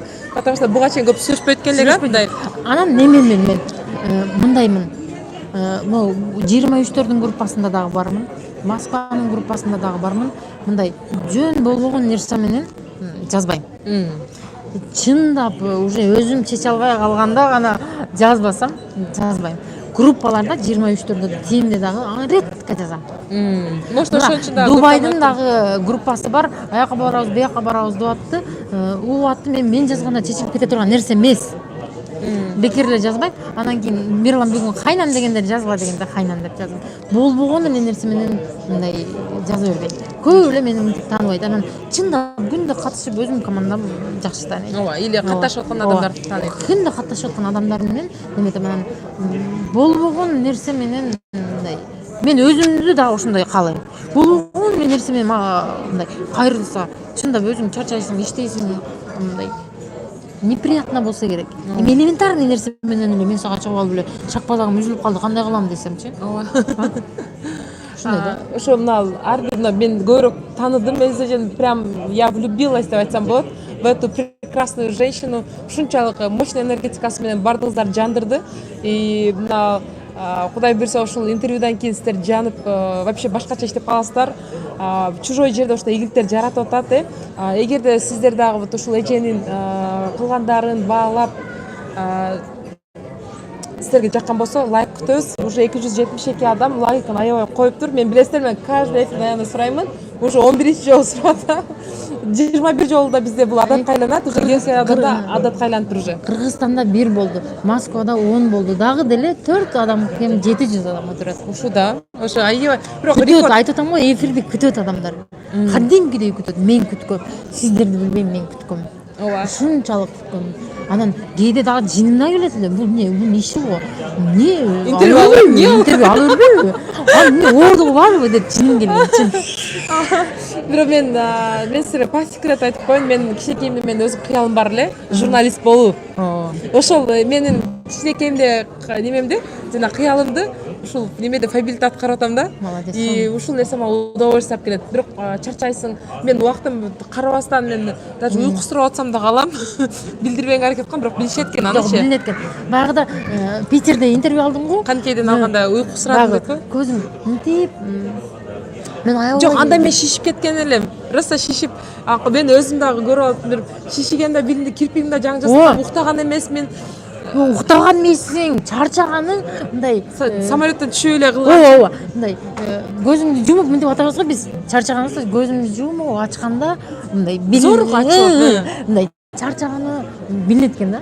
Ооба, бирок мен ошол ишти жакшы көргөн үчүн мен мындай Самарада 11 болду дейт. Самарадан да бар экен адамдар. классно, супер.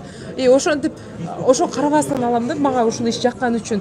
И ар бир мага инсан өзүнүн башка жагынан ачылат интервьюдачы. Анан ар бир эфирге чыкканга чейин биз заранее сүйлөшөбүз. Кайсыл образды алабыз, кайсыл неме характерин беришибиз керек да адамдынчы. Кимдир бирөө мисалы сиздикин билген жокпуз, бирок сиз жетишпей ошону калдык. сиз ошону бердиңиз дейт элечи. Ошол бул жактын адамдарга сиз аябай позитивдүү, жөнөкөй жана комик адам катары эсинде калдыңыз да. Негизи өзүм ушундаймын. Багы билбейм, андайды каалабайм, мындай. Иркутскийде 3 болду дейт. Мындай жаман аяктап анан баягы адамды, ал адам дагы эгерде мындай бир ситуацияда фабрикте эмес, любой нерсе бирөө менен мындай жаман айтышып калсаң, ал адамдын жүрөгү ооруйт, чынбы биринчи очереден. Эгер жүрөгүңүз бар, боорукер адам болсоңуз, өзүңүздүн дагы жүрөгүңүз ооруйт. Анан баягы менен кыйналасың. Кандай ситуация болбосун, жакшы жака кылгыла. Мейли жаман сүйлөп атабы, мейли же кечирип койгом. Айттым го, орусту күлүп туруп мен ал довольный, мен довольный, акчасын алып кетем. Эмнеге кетти 15% деп. Жазып атабы? Ооба, кечки ошо суроону берип атат. Ооба. 15% менин жеңем бар болчу, Ажар деген. Азыр жеңем барбы жокпу билбейм. Жеңем аябай жакшы иштеген, 15%ге чыккан, айлыктар чыккан, постоянно жаңы адам каттап турушкен деп туруп башка сетке кеткен. Эки адам каттап койсоң эле байып кетесиң деген сетке кетсе. Ошого кеткен. Кудум ошого. Баласын жаздырган 28 миңге, эки баласын 28 миңге жаздырган, өзү дагы 28 жылган, ошондон кийин жылбады. Мен кийин чалып, өзүнөн сурадым, жок деген ошо акчаңызды чыгардыңызбы деп. 4000 чыгат экен ошондой да, бир 4-5 миң чыгат. Мага чыкты деди. Мен эми билбейм, чыкты деди. Анан фабрикте постоянно жаңы адам жаздырып турушум керек экен дегенден кетти да. Анан Мирлан жакында айтып кетти го, эки эле адам жазасың деген нерсенин уже келечеги жок. Өзүңөр деле элементарно өнөп көрсөңөр, эки эле адам жазсаң кайсы доход? Жаңы адам жазып турсаң сага жаңы доходдор келип атпайбы, жаңы оборот келип атпайбы? Ооба. Биз аны түшүнбөйбүз. Биз анан дагы мынтип айтат да, ошону жакталачы, мен сени айтпадым деп кийин капа болосуң, бул жерге жакын эле адамың, эки эле адам керек деп айтат. Ооба. Эки эле мындай, сен мага кийин капа болуп каласың деп айтат да. Анан жеңем мени ар жагынан, бул жагынан неметти, менин сабактардан, Мирлан Батырхановдун прокачкадан, ошо Самаранын основной прокачкадан алган сабактарын жеңемдин суроолорунда так данадан. Аз фабрикке кайтты же кайткан жокпу? Кайтпады, бирок азыр деле баягы сүйлөшүп турам кээде. Бирок ошондагы эметпегиле. Бир лидериңиз кетип калса, таарынып 1 жылдап, 2 жылдап жазбай койбогула. Жазгыла. Балким ал адам ошол жерде адашкандыр, чынбы? Баягы тез акчаны каалагандыр. Бирок канча бир убакыт өтүп, ал адам да ойлонот. Кантип мен ушуну айлык чыкты, чын боло 15 миңдей айлык чыгат эле. Ушунча чыгып атса, башкаларды салыштырып көрөт. Мен бирок таштап жазбай койбойм. Ичимен ушундай болду, мен адам жаздырып берет элем, иштешет элем дегендерим дагы жок. Просто туура эмес болду деген ичимде бирдеме болот да. Ушуну алып кетпеди дальше депчи. Анан кийин мени башка сеттерге чакыргандар өтө көп болду. Неге дегенде мен айттым го, өтө көп адамдар менен жазышам, тартынбай эле баруу эле, айтып эле дей берем. Анан сен өтө көп сүйлөйт, мындай бар жогуңа немекесиң, сен атомого өтпөйсүңбү, сейф бизнеске өтпөйсүңбү? Баягы группалардан жазам го сейф бизнестерге. Ал жактан мен аларга жазам, алар мени жазат эле да. Мына бул интервьюлардан Мирлан Батырхановдун прокачкадан алган сабак, аларга мен мынтип жооп берем да. Сразу маркетинг планды билген адам так сурайт да, эмне керек болсо. Планыңар кандай? Канча балык кылсам мындай болот, андай болот.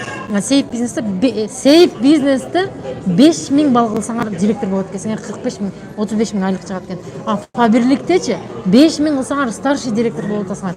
Бонустар кетип атат. Ал просто өзүңөр деле ойлонуп көргүлө да, кеттик десе эле кете бербей. Мындай сейф бизнесте мына Гүлжайна Атаханова жүрөт, чынбы? Ооба. Уже иштебей калды окшойт. Иштебей калды окшойт, ал дагы Lexus алгандан кийинби? Ооба, машина алып иштебей калды. Ошол ал деле айтат. Тундурада калдың да эки адам таппастан дейт. Уже эле ясно да, эки адам тапкан жерде ал жерде оборот жок, айнанайындар. Өзүңөр деле ойлонуп көрсөңөр. Ооба. Жаңы адам жазат экен бул жерде дебегиле, жаңы адам, жаңы оборот, жаңы директор. Тем более бизде мындай баягы сверх баягындай неме нерсе алган жокпуз да, мисалы мындай жөн эле мына нерсени бул амулет, бул 30 миң турат, бул мына салып ушуну жакшы айттың деп аткан жок да. Фабилде или мына зубный паста мынтип туруп анан тишиңди мынантип жуушуң керек деп үйрөтүп аткан жокпуз бул жерде, туурабы? Бул жерде ар ким билет, кантип баш жууш керек, кантип тиш жууш керек, кантип биз жууш керек, полный билет. Кийим кийишти бардыгы билет да. Бул жерде жанагы нан саткандай, а башка компанияларда сен вертолет саткандай деп айтсак да болот да. Ошо немени жакшы айтып кеттиң, амулетти. Менин өзүмдүн, мен атам менен бир тууган эжем бар, таш көмүрдүн эжем, кызы бар, Дамира деп, жаш кыз. Аябай такмакай жаш кыз, өзүмдүн эле сиңдим. Мен фабрикке жазылган малда, ал бир компанияга жазылды. Ошондой экен. Багы давлениясы көтөрүлгөндөрдү мончок талат экен. Давлениясын бирдей калыпта алып жүрөт экен. 36 миң менен жазылам деди. Алиге ыйлап деле айтып атам, урушуп деле айтып атам, күлүп деле айтып атам, болбойт да. Акыры жазылды. Карызга акча алып, ошого жазылды. Аягы не болду? 36 миң эмес, 36 тыйыны жок калды. Эми мына ал мончокту алды, давлениясы көтөрүлөбү, түшөбү? Ал мончокту мейли 36 миңге бирөөнө сатасың. Адамдар жинди эмес 36 миңге мончок алгыдай. Аны сата албайсыңар. Ошол сиңдиме да айткам, каяктагы 36 миң, 1,5 миңге өзүңө товар алып, биякта адамдарды актив кыла алсак, каяктагы 36 миң? Ойлонуп көргүлөчү. Андай мен фабриктен танга такаса дагы кетпейм. Чын, кет, фабриктен кет деп танга такаса дагы кой, кечир кой, тангаңды ата бер, кетпейм дейм мен. Элсеже мына фабиликке акыркы суроолордун болсун. Фабиликке чейин кандай адам деп өзүңүздү баалай эсептедиңиз, а фабиликтен кийин кандай адамга айландыңыз? Жана жолугушууда да айттым го, кызык эле да, багы жете турган адамга ал нерсе мага чейин эле айтылган. Менде өзүмдү өзүм жеңген менин фабриктеги биринчи ийгилик. Өзүмдү өзүм. Ага чейин мен деле багы 3 баланы төрөйсүң, чыңбы үйдө отурасың, толуп кеткем. Азыр мен ушул жерде менин сиңдилерим же башкалар көрүп атса билет да. Анан өзүмдү өзүм элестете албайм. Биринчи өзүмдү өзүм жеңдим. Фабрикке келгенге чейин күндө эртеңден баштап диета бармайм. Күндө жеп аласың. Ашказаның уже курсаң вообще болбой калат. Эртеңден баштап мындай неме кармайм, диета кармайм. Ошондо жеңдим. Элементарный да. Элементарный, бирок жеңе албайсың да өзүң. Мисалы үчүн мен сага айтып коем да, мен эртеңден баштап диета кармайм дейм, сен кетесиң, сен алдап кое берем мен. Мен өзүмдү өзүм алдай албайм да. Чынбы? Мен өзүмдү өзүм эң менин немем жеңдим. Анан фабриктте кандай кыйналдым, атырыбым жетпей калды, кандай сөздөрдү уктум, жакын адамыңбы, ошол малда менин эң ийгилигим таштап койбогонум болду. Азыр ал адамдар не дейт, мен жөнүндө не деп ойлонот, мени ал кызыктырбайт. Чын-чынына келгенде, балким мен андан 5 сом сурайынбы, 10 сом сурайынбы, берсе да карызга берет, жөн бербейт. Бир тууганыңыздын дагы өзүнүн жашоосу бар. Бир тууганыңыздын дагы бир тууган жолунда болот, ата-эне өзүнүн жолунда, досуң өзүнүн жолунда болот. Ар кимдин өзүнүн немеси бар да. Чынында бир нан бербейт. Жок деп атат деп өңгүрөп жатып албагыла. Өңгүрөп жатып алсаң эртең нан алып келип бербейт. Мына илеп алыпсың, мен илеп алыпсың, мен мынанды алып койдум. Жок, антпейт. Бизде салыкка айланып калган мотивация күтөм сизден. Прям жандырып өртөп салышыңыз керек. Ушул сиздин мотивацияңыздан кийин вообще отура албастан ийгилик жаратып кийин ушул Элизага рахмат, ошондо мени ойготкон дей турган деңгээлде жан дилиңизден жакыныңызга сүйлөгөндөй мотивация берип кетиңиз. Сиздерге эмне деп мотивация берем? Айнанайым, жердештерим, мекендештерим Москвада жүргөндөр. Ушинтип туалет жууп, бирөөнүн немесин жууп жүрө бербегиле. Чын. Туалет жуубуз да, биз туалет жуубуз да. Башка кимибизге жакшынакай ишти дайындап, кел мынакка дейт. Туалет жуубуз, уборка кылабыз. Пол жуубуз мындай айтканда. Пол жууган, багы туалет жууган немеден чыккыла. Биз андай үчүн жаралган жокпуз. Туалет жуйм деп жашоого келген жокпуз биз. Же балдарыңызга туалет жуудум, жууп бактым деп айткан жакшыбы ошо? Чынбы? Жок, антпейли. Неге дегенде мен деле жуйм, мен уялбайм аны. Жуйм, акча алып атам, деп атам. Бирок мен эми өмүр бою ошентип калбайлы. Аракет кылайлы ошондон чыккан. туалетчусуң азыр башка же официантка бол өсөлү мындай пол жуугандын эле немесин ойлобойлу да, мындай эле кичинекей эле нерсени 35 миңдик айлыкты эле ойлобойлу, башка нерсеге дагы башыбызды иштесек болот экен. Мен ошо нормальный акчабам деп атам го, ошону эле ойлоп аттым, ошону алып аттым. Бирок мен ойлондум, андан да көбөйө баштады го меники. Значит, сиздеги ошону көбөйткөн аракет кылган. Азыр мына көбүнчөсү саат аздар подработка издейсиздер. Чын айткыла, подработка издебегиле. Мен баягы башында да жазып турат го 24 саат иштеп. Мурда ден дагы нож дагы иштегенмин. Ден дагы нож дагы иштегенмин. Ошондо акчаны тапсам, бай болсом, мен жетип максатыма жетип, эки этаждан эмес башка үйлөрдү алып салышым керек эле. Жок, андай болгон жок. Болгон жок, андай болгон жок. Мен өзүмдүн каалаган ишим эмес болчу бир жагынан. Тапканың тапкандай кете берди.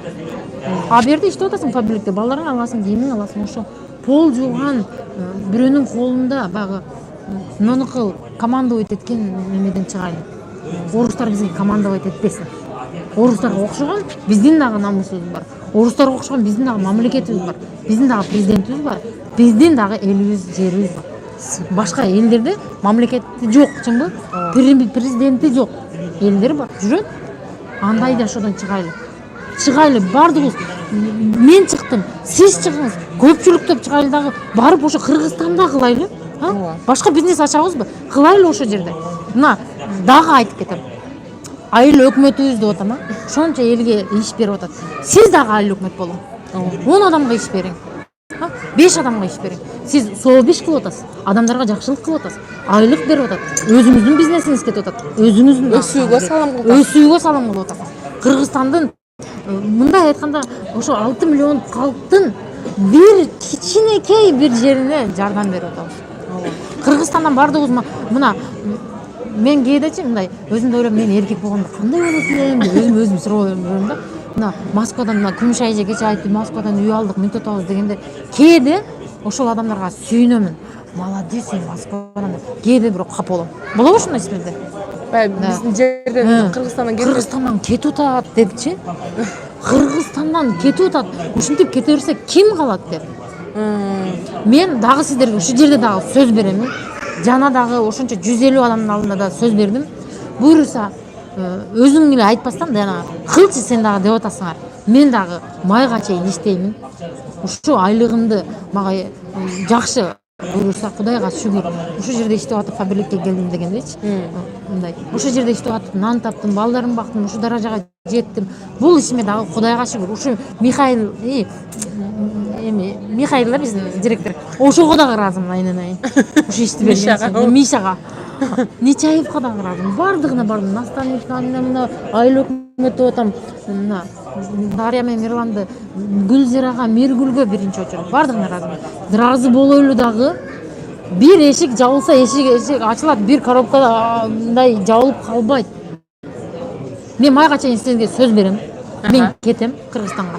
Баш отум менен 24 саатым болобу, 32 саатым болобу, только фабрикке киришип иштейм. Бишкекте жашап калсаң? Бишкекте жашайм. Бишкекте жашаймын. Бишкекте азыр ахват кылайлы деп атасыз? Ахват. Азыртадан уже баштадым, Кудай кааласа. Кудай буйрса. Бишкекте ахват кылабыз. Мындай багы Сечойго биринчи келгенде Арфлеймде бир эже менен таанышып калдым. Золотойбу бүгүнкү директор экен. Ошол эжеден дагы мен өзүмө салып калдым. Мен фабриктин каталогун көтөрүп жүрөм. Эже Арфлейм каталогун көтөрүп. Экөөбүз тең Дубровкадагы Киевский кирип калдык. Тургуниса бар болсо ошол жерде Дубровкада иштейт болчу. Азыр фабрикте иштейт. Арфлейм иштейт? Жок, Арфлеймде иштебейт. Ал кыз Киевсиде иштейт. Фабриктен мен бардым. Арфлеймден бир эже келди. Ошол эже менен сүйлөшүп отуруп, мен уборщица кызга айтып атам, мынтип иште өзүм үчүн ал деп атсам, ал эже экөөбүз сүйлөшүп калдык да, мен ага фабрикти предлагать еттим. Ал эже сразу эле каталогун алып, мен мындай болдум, андай болдум деди. Мен бирок эчтеке боло элекмин, бирок мен заранее айтып койдум. Мен директор болом, мен дагы саякаттарга чыгам дедим. Мен бир жака барып келем антим деди. Бирок эженин жылдыз кармап алганы ошол жерден билинди. Уборщицага өзүңдүн энергияңды кетирип айтпай эле кой, уборщицанын деңгээли уборщицадай деди да. Мен баягы кызга түшүндүрүп айтып бердим да. Фабрикте мынтесиң, антесиң, и так эле аласың го. Сага 200 сом, 300 сом акча эмеспи, скидка болот деп атсам. Анан ал кыз каталогду алып, анда эже мен каталогду алайын дагы, биякта істеген қыздарыңа да көрсөтөм да. Мен баягы залда жүргөн кызга берип атам да каталогты. Анын ичинде кыздар бар да. Дагы кыздар бар. Ошолорго көрсөт. Артында менин аты фамилиям бар, WhatsApp номерим бар деп атам. Анан ал кыз кеткенден кийин ал эже мага ошондо дагы мен мындай болбойм дедим. Уборщица болобу, башка болобу, бардыгын айтам дедим. Классно. Уборщицадан чыксын. Чынбы? Иштесин. Мейли уборщица болуп иштей берсин. Ягынан эле пайда келе берсин. Ооба да. Супер. Мен ошол эле эжеден ошону тапкам. Ошон үчүн эң негизгиси мындай жөнөкөй эле болгула. Эң жөнөкөй. Классно. Мила мен Дарьяны деле пример алгыла. Жөнөкөй. Өтө жөнөкөй адамдар. Аябай сиз неме болот го. Эфир болду. Мына китеп окуп атабыз, Дональд Трамп, башка мына Сайдмурат Давлатовдунчу китептери ички дүйнөңөргө кирип турупчу бир нерсе кылат да. Биздин Азиянын немесине өтө ылайык да. Ооба. Анан багы мен образга кирип кеттимби, аягын дебейин деп эле атам, дагы эле сөз чыгып атат. Бияка эме деп атышат, итак эле созгачы иштеп атат, да 5 минут убакыт берели. Ровно 2 саат болот экен ошондо. Ооба. Биринчи жолу 2 саат интервью алсам менчи. Сайдмурат Давлатовдун багы Деньги сетевой маркетинга деген китебинде ошо китепти сен алып келгенсиң мага. Мен анда эч кандай берип берген беле? Мирадан, токтойм бе? Иши мен ал жактан салгыла акчасын мен бияктан берем деп алдырганмын. Ошо китепти метродо жүрөм, багы метром китебим бечара жыртылып кеткен. Сумкама салып алам, салам. Багы сырты жыртылып кеткен. Ошондо айтат да, сетевойдо иштесең, ошондо Акмарал лайк баспай атышат. 400-388 адам молодцы директор болуп турган адамдар. Аха. Багы ошо китепти окуп атканда дагы айтат да, сетевойдо биз өзүбүз үчүн аял киши баарыңар эле билесиңер, балдары барлар. Базарга барсаң деле баарын аласың да өзүң эчтеке албаган ал жерде билбейт. Үйгө келип балаңа аны кийгизесиң, муну кийгизесиң, аны кийгизесиң, анан кара өзүңө эчтеке жок болот, ушундай болот. Фабирликке келип өзүңө өзүң айла жоктон аласың дегени Сайдмуратовдун китебинде бар да. Бал жон болуп атып, эски свет өчүп кеткен халатыңды алмаштырасың дейм да. Ооба. Ошондой болбой атабы эжелерде. Жок дегенде балыңарды чогултуп бекер көйнөк алып атасыңар го. Вообще дай. Өтө сонун. Мындайчы түшүңөргө даже иштебейин деген адамдардын түшүңөргө мен кирейин, айланаңдар иштегиле. Вообще, кеп кол таштап коюмчу. Тур мындайдан. Супер, колдон прям катты кармайт экен. Кудай буйрса. Баарыңар иштегиле, айланаңдар иштегиле. Ыйлай берем иштесең, иштебей койсоңор ыйлайм. Аябай сонун бардыгыбызга сонундай күч берди. Ушунчалык энергиясы ачтышат. Бирөө Гүлжан Атаканова окшоштурду, бирөө Назирага окшоштурду, бирөөсү Асель Сыдыкова окшоштурду. Кыргызстандан кыргыз тилдүү Асель Сыдыкова чыгыптыр деп да жазышты. Аябай сонун да күчтүү инсандарга тегеп жазышты. Менин интервьюм, Дарья экөөбүздүн интервьюбуз жандырган болсо эле ыраазымын. Ооба. Ошо сиздердин иштеп кетишиңерге ошо интервью түрткү болгон берсе анда мен ыраазымын. Кудай буйрса. Сен да ыраазы болосуңчу. Ооба, конечно. Биз атайын ошо сапар алып келип бул жака келип мени кылып атабыз. 450 лайк болду. Азыр мен бул жактан эфирден пайдаланып азыркы биздин модераторлорго рахмат айтып кетейин. Мира Исмаилова башында модератор болуп атты. Кийин Тилекбөө эже, мен сизди аябай жакшы көрөмүн. Сизди атайын ушул жерде таңдап мен сизди модератор кылып койдум. Ошо жамандарды жок кылып аттыңыз, атака кылып аттыңыз. Тилекбөө эжеде только позитивный смайликтер чыгат. Время багындай немеси акыркы смайликтерде только бомбалар, жангындар, розовый жүрөктөр чыгат Тилекбөө эжеден. Жылдыз Аматова до конца көрүшүптүр бул жакта. Бардыгыңыздарга рахмат. Түнгө карабастан көрүп отурасыздар. Бардыгыңыздар ишиңиздерге ийгилик. Сиздер мага окшоп Дарьядан сурагыла, мунун ден соолугун сурагыла, мунун ишини кылсын дегиле. Ооба. Рахмат. Сөз түрдө мына эфир бүткөндөн кийин өзүңүздөрдүн баягы эле просьба интервьюга байланыштуу отзывдарды күтөбүз. Майда группалар директорлорго айдаңыздар, директорлор 23 тимге таштаңыздар. Обязательно отзывдар келсин. Биз да бул бизге дем күч болот. Биз аны көргөндөн кийин дагы да алганга аракет кылабыз. Шаршатпайт, мага Дюрасел, мага батарейка болуп берет. Батарейка болот, мотивация болот. Мен окуйм ар бир отзывды. И биздин эзеже дагы көрүп алып туруп, андан больше иштеп, дагы ийгилик жаратат Кудай кааласа. Ошо дагы айтып кетчү нерсе, бизде эртең Санниковдун тренингине катышабыз. MLM форум болот. Ал жакта аябай сонун билимдерди алабыз. Кудай буйрса, и анын эртеси 12 күнү биздин Москвадан чыккан бриллиантовый директор Бема Абдураймовадан интервью алабыз. Эксклюзивный интервью болот. Полностью мен кантип мен бриллиант болду, ошо мага аябай кызык болуп атат. Мисалы бизде Кыргызстанда мындай кыргыздар толтура бул жакта туруп кантип болду, мага чындап кызык болуп атат да. Бема Абдураймовадан интервью алабыз. Буюрса 13 уже Кыргызстанда болуп калабыз. И бизде мына российский интенсив ачылып жатат. Кудай буюрса Бема Абдураймова менен каныкей Питер менен Москва эко биригип, эки борбор биригип, кудай буюрса биздин россиялыктарды, москвалыктарды аябай жандырат. Кудай буюрса фишкалар менен бөлүшүшөт. Мен айттым, интенсив ачканда давайте иштегиле, иштесе чарчабагыла, только иштегиле дебегиле дедим. Конкретно ошону жакшы айттыңыз. Иштегиле десең, анан ошо эфирден пайдаланып акыркы суроом, Миргүлдүн прокачка сабагына мен ыраазымын. Прокачкага катышкыла, сөзсүз катышкыла. 500 сом эмне Москвадагылар үчүн? Бир келесиң, бир жерге жейсиң да апарып таштап коесуң. Бир жегениң эле 1000 сом. Ошон үчүн ошо сабакка сөзсүз катышкыла. Мен ошо прокачкадан жаңгам. Сөзсүз катышыңыздар. Супер. Адам сиздерге акча алуудан деп дагы ошондой болгон энергиясы менен өтөт да. Алар койт алдыда турабы баласы бар, анын деле. Лилиянын деле баласы бар. Ошого сөзсүз катышыңыздар. Эгер чындап өсөм десеңиздер, өзүңүздөр үчүн билим алыңыздар. Классно. Рахмат сизге дагы, Элзажы. Мен сизди бриллиантовый директор болушуңузга толук ишенем. Бриллиант болуп дагы окуңуз эфирде. Сөйдөн реально сиздин энергияңыз ошол нерсеге жөнү ашып жетет экен. Кудай буйрса тезирээк драгоценный составка кошулуңуз. Ал жерде да группа толуп калбасын. Кудай буйрса күтөм. Чоң сабактарды өтө тургандай экенсиз. Буйрса дагы чоң статустарды ачканда сиз дагы ушундай эфирлерде, брифингдерде өтүп, сабактарды өтөсүз деген ишеничтем. Сиз дагы айыл өкмөтү болуп. Ооба, силерге окшоп. Кудай буйрса. Бардыңар айыл өкмөт болгула. Бүгүнкү биздин мындай эң неме тема ошондой болчуму? Айыл өкмөт иш берет го. Мектептен башкадан кудду ошондой болду. Сиздер дагы айыл өкмөт болгула. Жок дегенде кичинекей айыл өкмөт болгула. Реально бизде ровно 2 сааттык интервью болду. Мындай интервью боло эле келе 1 саат алат элек. Эң болгондо 1 саат 20 мүнөт ошондой болот. Ошондой болчу, 2 саат болду.